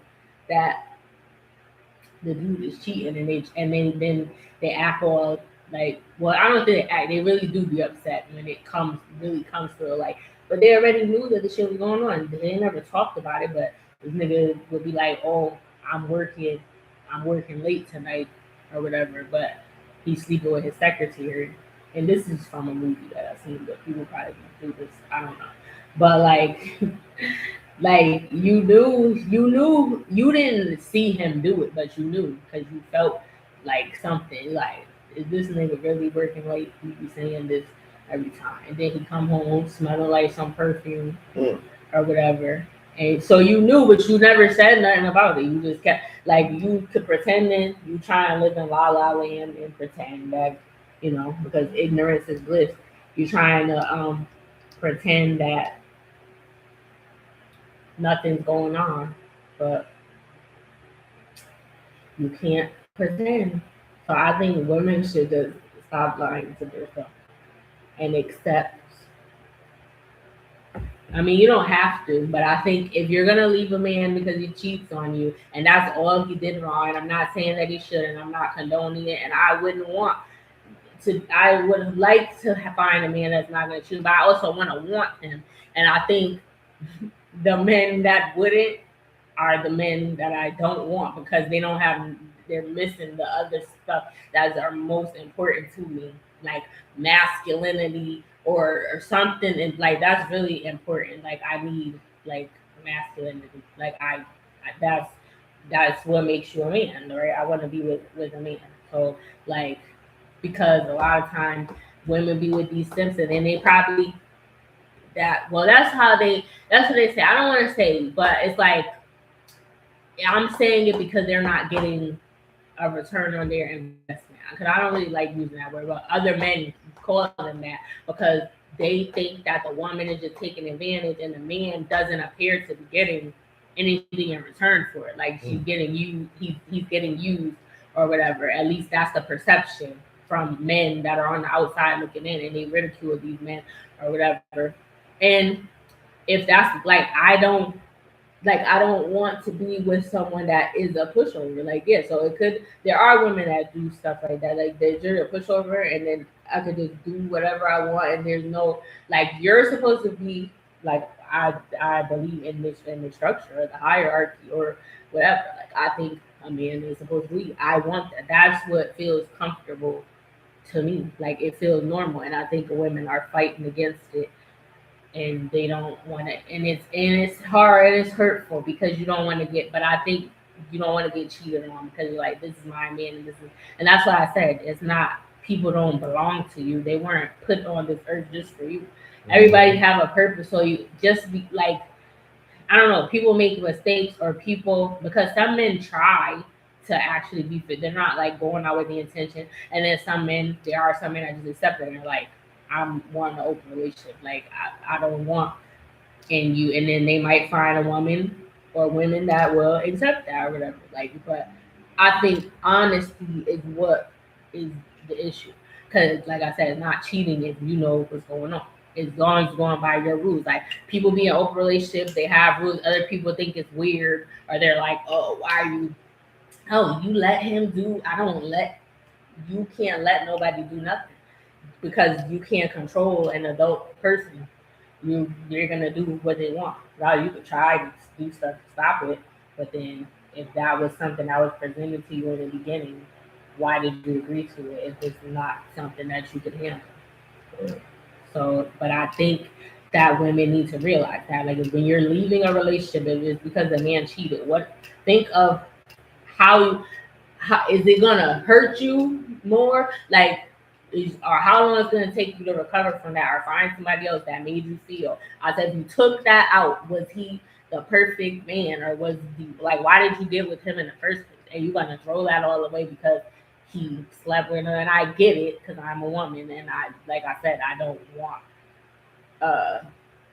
And it's kind of hard to like be like, but that is my belief. Like, I think unless you go get like somebody that you don't really want, and even in that case, which is even more hurtful, like if you go get with somebody and you're like, oh, I'm gonna try to talk to this person because they seem like a good person, and they don't seem like somebody that would cheat. They're the total opposite of what I usually go for. And I don't really like, I like, he's cool or whatever, he's nice, he's respectful, but it's like there's nothing really there. I'm just giving it a shot because he checks all the boxes on paper. But I don't think we really connect like that, but maybe he'll grow on me. Like they say, because people be saying try something different or whatever, and then you go get with this dude and he do the same shit that the niggas did or whatever. Like, he cheated on you, and you was trying to give him a chance. Like, you wasn't even really interested in the beginning, and he did that. So you might as well just take, what do they say, cry in the. Well, I don't know, because that's different. That's about a money thing. But if you find somebody and he wants you, and he has everything that you want, he's gonna be, or you can agree on what dynamic of relationship. I don't know. There's different types of relationship. If you can agree on whatever, and like that's the person you want to be in your life, then I don't think you should just throw it away because they were like. Because I realized that that I was it's hard to find somebody that you really like, that you really want to like, you know. So I don't think that's a good enough reason. Like it gotta be something crazy. Like you gotta be disrespecting me or abusive or like you just like I don't know. If you just you have to be doing other things. It can't just be that. And I think a lot of women put up with it too, and then they be like, oh, it couldn't be me, and we'll be lying because they go back to the dude. Only time the chick leave is because he did something else. It wasn't just because it was because he cheated and he did something else, and he looked crazy, and he and it was your friend or your mother or some shit. Like I don't know, like that matters too. Don't do no shit like that. Don't sleep with my friend or a family member or something because then I might be triggered. Don't know what I'm capable of. Might fuck around and go crazy on cuz. Might fuck around, have to pay me in blood. This ain't the way that you want. I might catch a case in this bitch. Don't let me catch you face to face in this bitch. Trying my hardest not to disrespect. After what you did and what you expect. Oh no, but I'm just kidding. But really, you can't. Is that's what I'm saying. You gotta discuss. It either be rules and you do whatever. Like you can't live your. And I think a lot of people be worried about what other people are gonna think too because they be wanting. Like a chick will go tell her friends like, yeah, this nigga did this, blah blah blah, whatever, right? And then the friends be like, girl, you better leave him. You deserve better, girl. And then none of them don't got nobody, no man or nothing, neither. Sometimes they do. And it don't be malicious. They really be caring. She hurt, she sad, she crying because the niggas did whatever.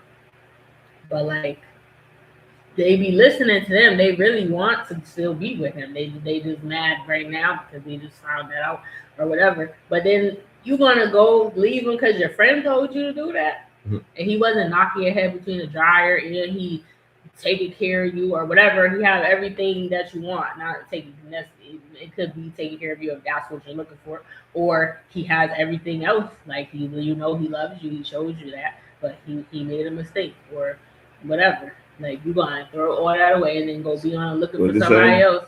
Sisters before misters. But yeah, I don't. That's is a tough thing. But like I said, chicks like most women be getting cheated on and they be knowing they don't caught that dude. But then they keep on catching. That's why they get mad. But they need to just and then they be looking for stuff. You go in his phone and you do like why are you looking at his phone? You gonna find something if you looking for it. And then what you gonna do? That's another thing too. They be sitting here having dirt on you for months. I be watching story times on YouTube, and these chicks be talking about different stuff. And then they'll be they done checked your phone months ago. They done look through your Instagram messages and wait till you fall asleep and then put your finger. I don't know how you don't wake up if somebody's doing that. I don't got time to be sitting here. I might have time, like literally, but I'm not about to waste my time. I don't have time for that. Like my time is dedicated to other stuff.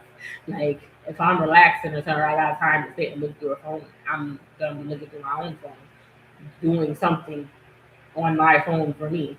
I'm not gonna be waiting till you go to sleep to go into your phone. Then what you gonna do? You're gonna call the women in there. You don't even know. If you read the messages or whatever, like.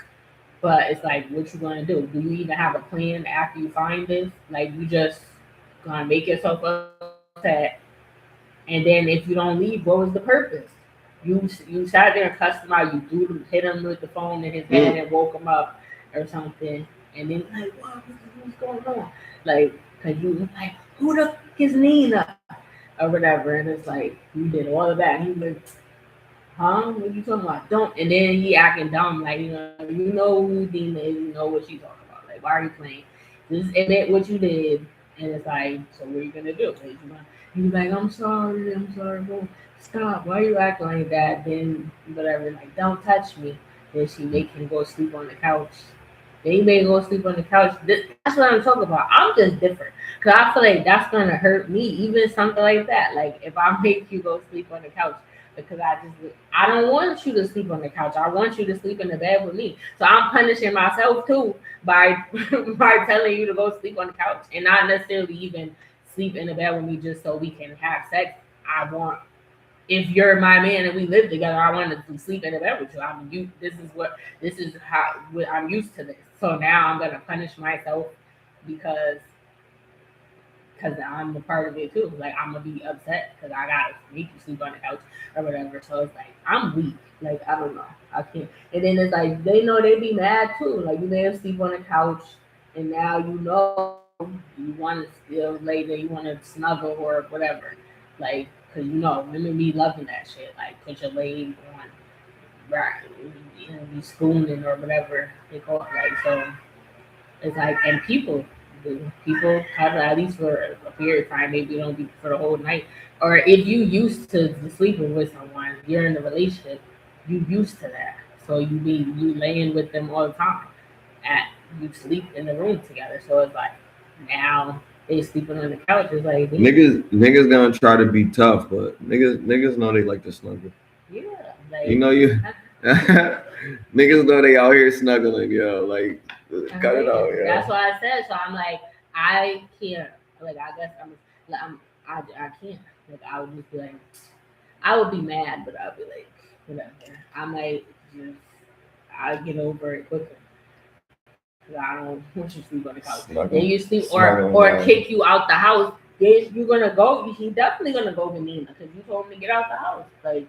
Do you want him to stay out the house, or you gonna be like Taraji and get mad because he moved on after you divorced him and he got with somebody else and now you want to unalive him?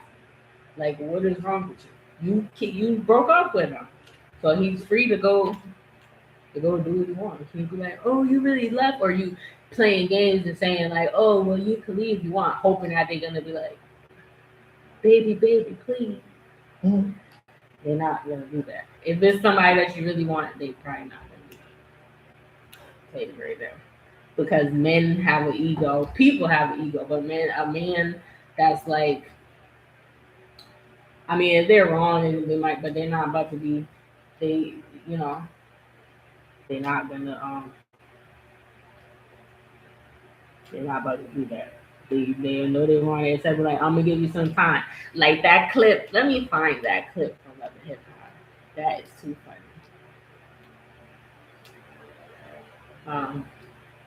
Tommy.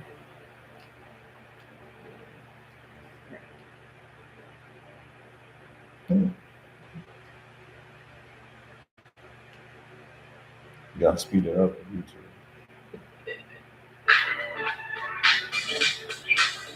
Very good. And get the turned up.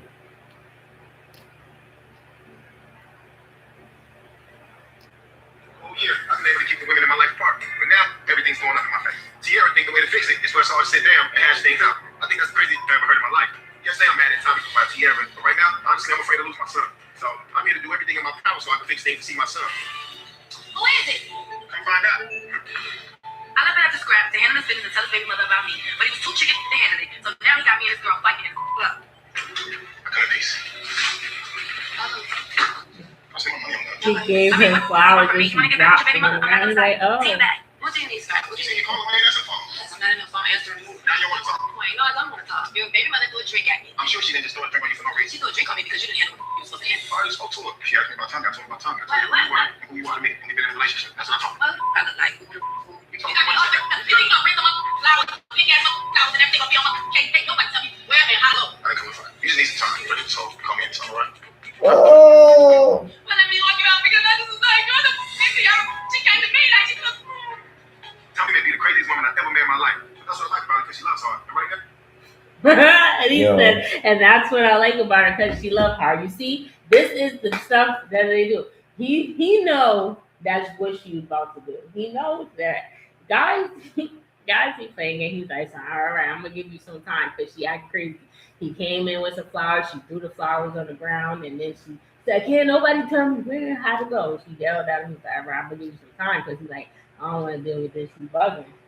Like, and then she's like, "What are you seeing?" And she started crying. Like, what is wrong with you? She crazy. He crazy because he said she crazy, but that's why he loves her. Like, what the heck? But you see, he said he loved her, but he can't. But he got a whole baby mother. How you got a baby mom already, and you with her, and you talking about you love somebody else, and you messing with her. So this is what I'm talking about. He love her. But that's what I'm saying. And she's sitting up here, and this is what I'm saying. You did all that for what? You cussed him out, and then you're like, all right, I'm gonna give you some space and I believe, and then you start crying because you don't really want him to leave. Why are you playing games? Why are you coming and cuss him out when he came in there? You just wanted a hug from the beginning. That's what you should have just did. Because then she started crying, and he hugged her. He looking confused, like, what is wrong with you? She going through it. Yeah, because she crazy. And this is what y'all do too. Y'all make us crazy like that sometimes. She was already crazy, but she got a bunch of mug shots and stuff that she bugged out. But she's doing, I think she's trying to do better now. But he ain't with neither one of them now. She crazy. But I don't know. I feel like that was me before. Like, but that's why I said you just thinking about it now, like that's dumb. Because like you sit up there crying, and then she continued to deal with him after that, and this would be a reoccurring thing. He would get with another one. She wasn't even his girlfriend either, and he was just messing with her. Like, but he would get with another woman or sleep with another woman. She would find out about it. I think they was in a relationship or whatever. Like, cause the baby mom was like, she ain't. I don't know. She was just there for fun. Yeah, but like she would be at his house and stuff, like staying there or something. Like, I don't know, or she had a key or something. Like they was kind of serious or whatever, because he would be explaining shit to her, and they went out in public, and it wasn't like, oh, she just come over at 3:00, but he was just messing with a bunch of women. Like, and every time she found out, she would get mad and go upside his head or get into a fight with the chick. And he knew him, her and his baby mom got into a fight at the baby mom job. Like, she was just rational. Like, why are you doing all that? If you want to keep on dealing with him, then you might as well just. Why is you doing all this? Like, it don't make no sense. You know what he's doing because you keep on doing it. Like, you're not about to stop.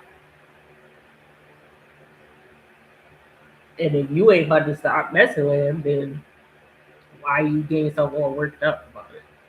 Just they'd be like, let him cheat in peace. Because it really don't make sense. You creating all this drama and doing all this stuff. And I'm not accusing it again because it's like he hiding it from her.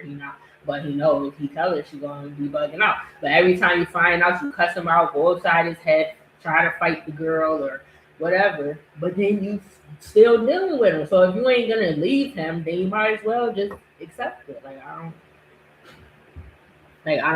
How long is it gonna like?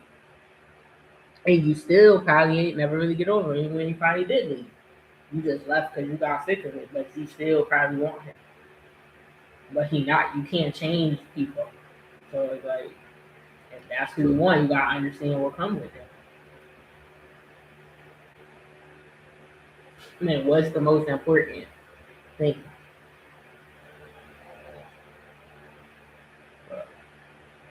He liked it, and that's another thing. Really toxic because he enjoyed that too.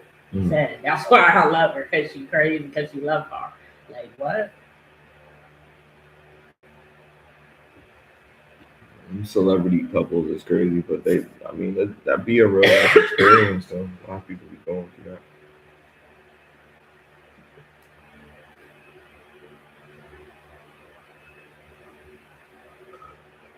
I just want peace.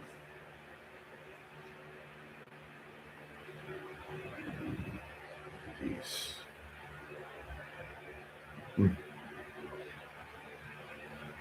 Some people get peace.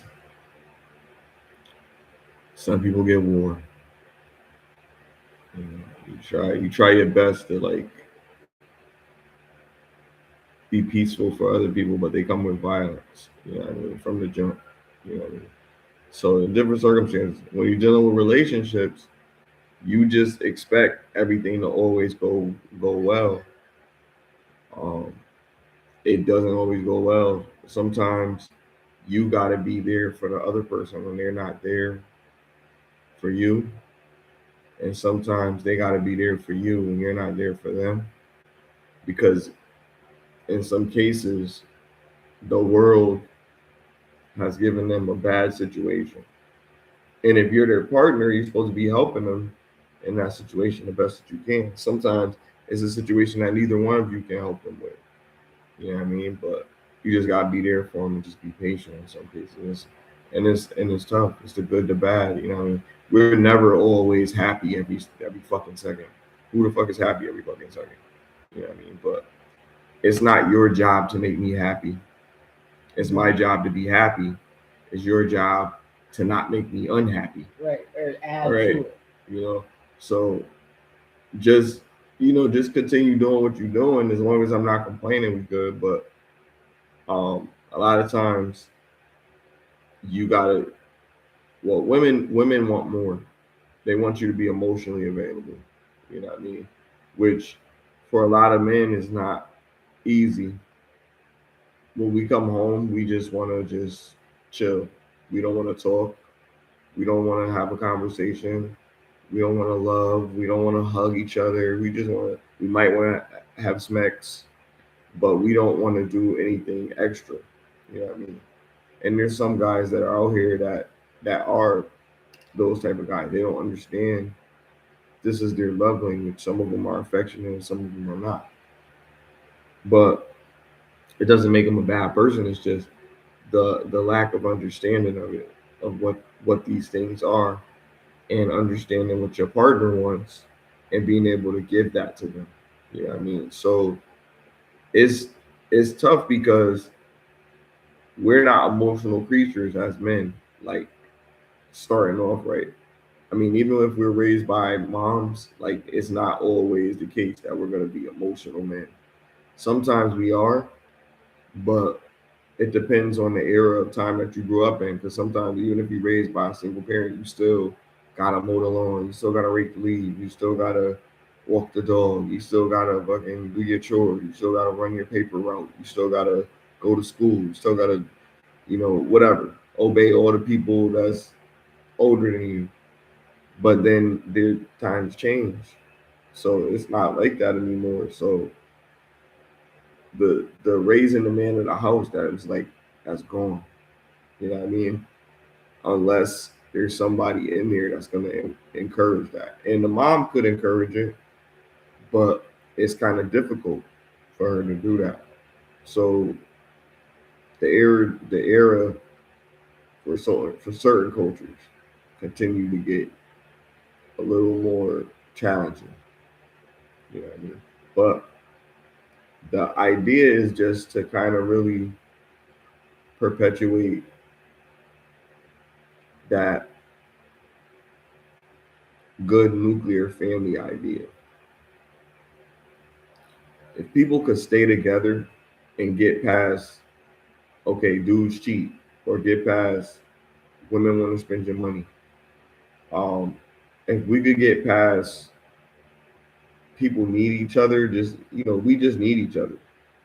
Like, get past the other tropes, societal things, because that's just to have an understanding of things when things go fucked up. That doesn't mean that if somebody cheats on you, you don't have to leave them. You know what I mean? You can leave them. You know what I mean? But the understanding piece is how you deal with that situation. Whether you just be like, I'm gonna find me a man that never cheats, or you're gonna understand that this guy might have been the one, but he made a mistake. Or you could look at it like niggas ain't shit. You can look at it however you want. But if you have the understanding that, okay, this is bound to happen depending on what type of man you got, then you go in with an open mind, clear idea, how you handle the situation. When women tell other women there's no way to prepare yourself for it or stop it, I don't think that's necessarily true. I think there's a period in time, and then when you meet that person in that period of time, you decide if you're going to conform or not. And if you conform for that person, then it's set. Now, to maintain that conformity, that means that person can't change, because it's already a struggle to do it.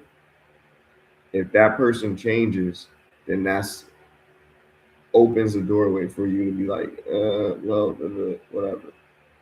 Because the will is weak, because this is something that you're accustomed to. Now, if you are somebody that probably didn't never get none or whatever, and not even trying to like play nobody, but if you're the type of person that lacks getting attention from people or being good in rooms with other people in the rooms, then you might not have the same opportunities. But if you have the same opportunities, it's possible, it's likely that could happen. Now, you could choose to be like, I'm good. You could say whatever.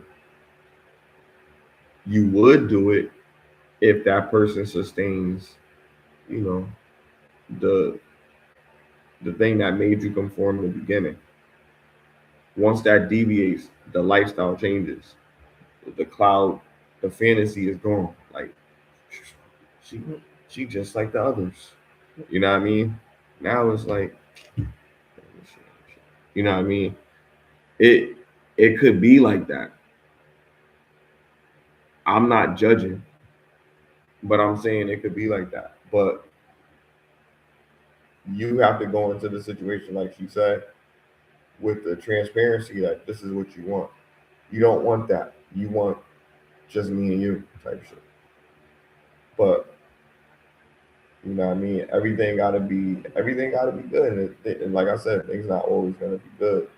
Sometimes the person gonna give you 50%, and you gotta give them the other 100%. Now it's 150.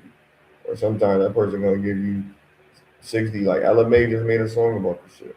Like, you know what I mean? Like, you still gotta always give 100, or try to give 100. Your objective is to always give 100%,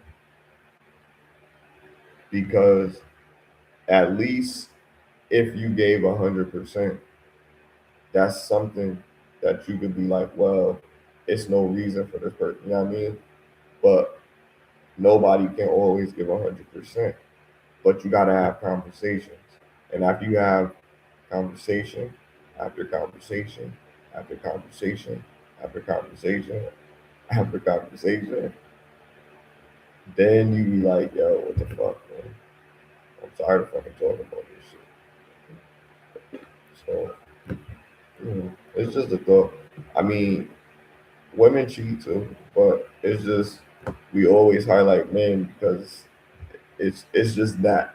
Because those are the ones that are starting families and leaving them and whatever, right? So we got to highlight that. But I think we do well with taking accountability for ourselves. But the situation that we're in is because the people that they're messing with are not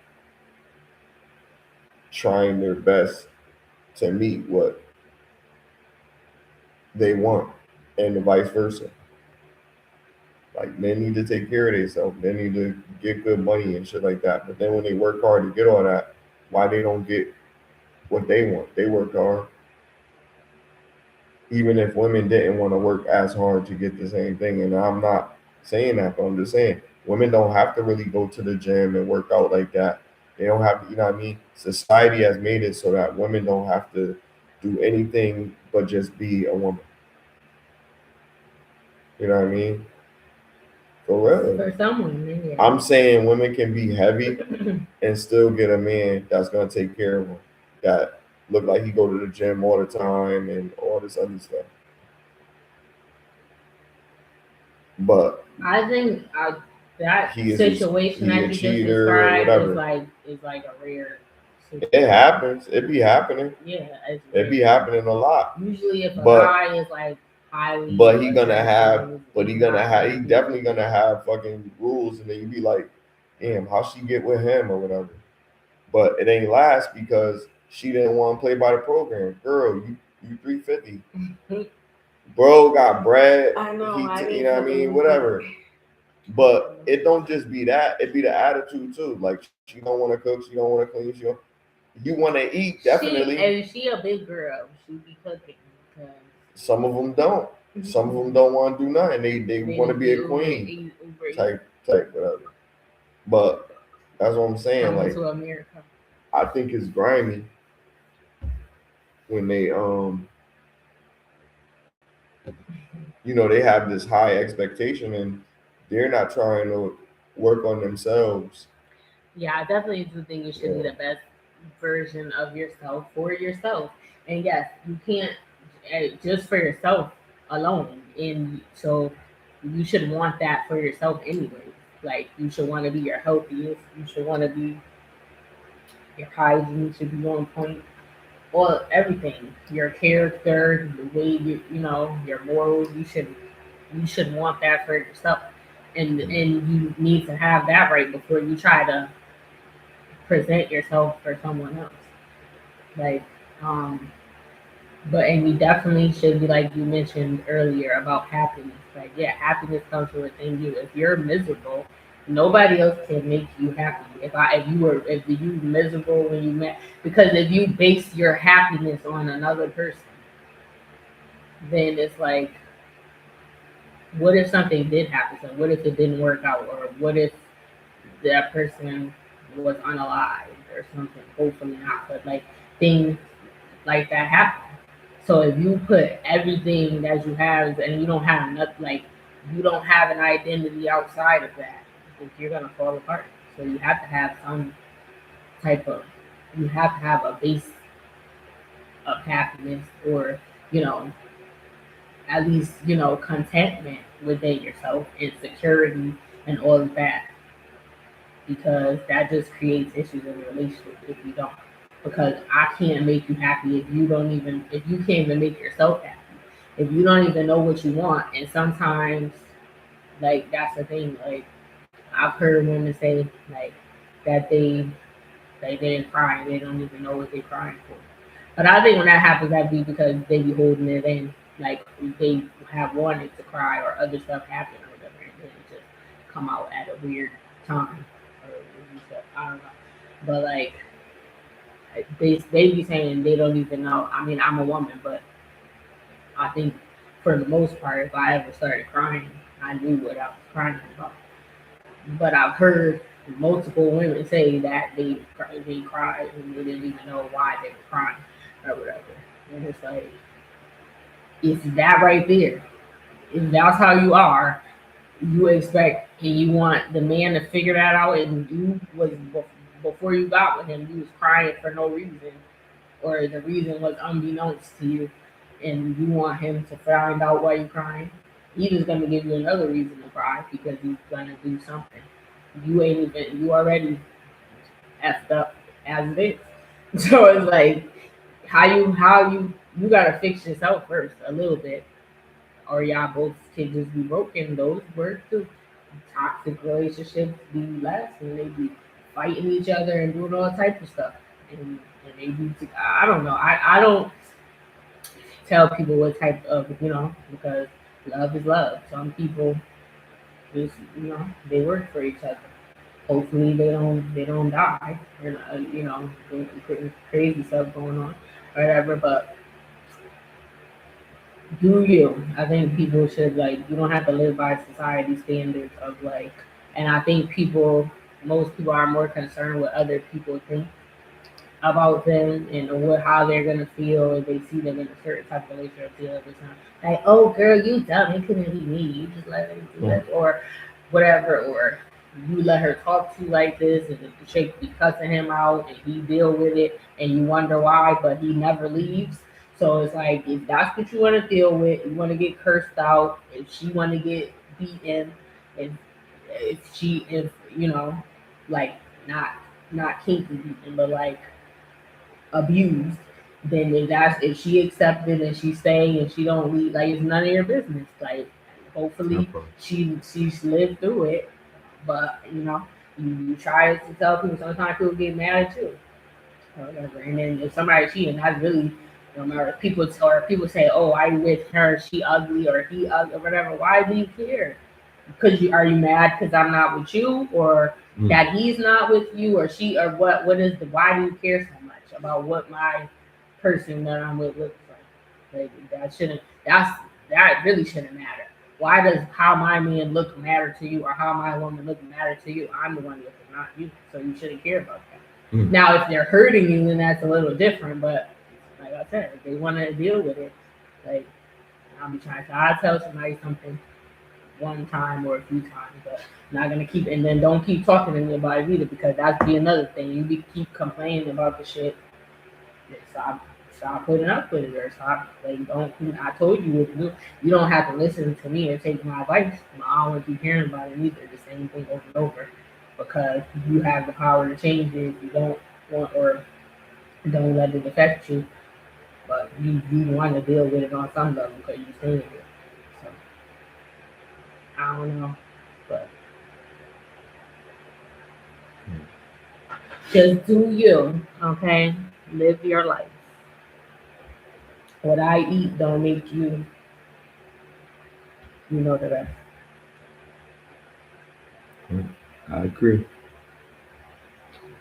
Well,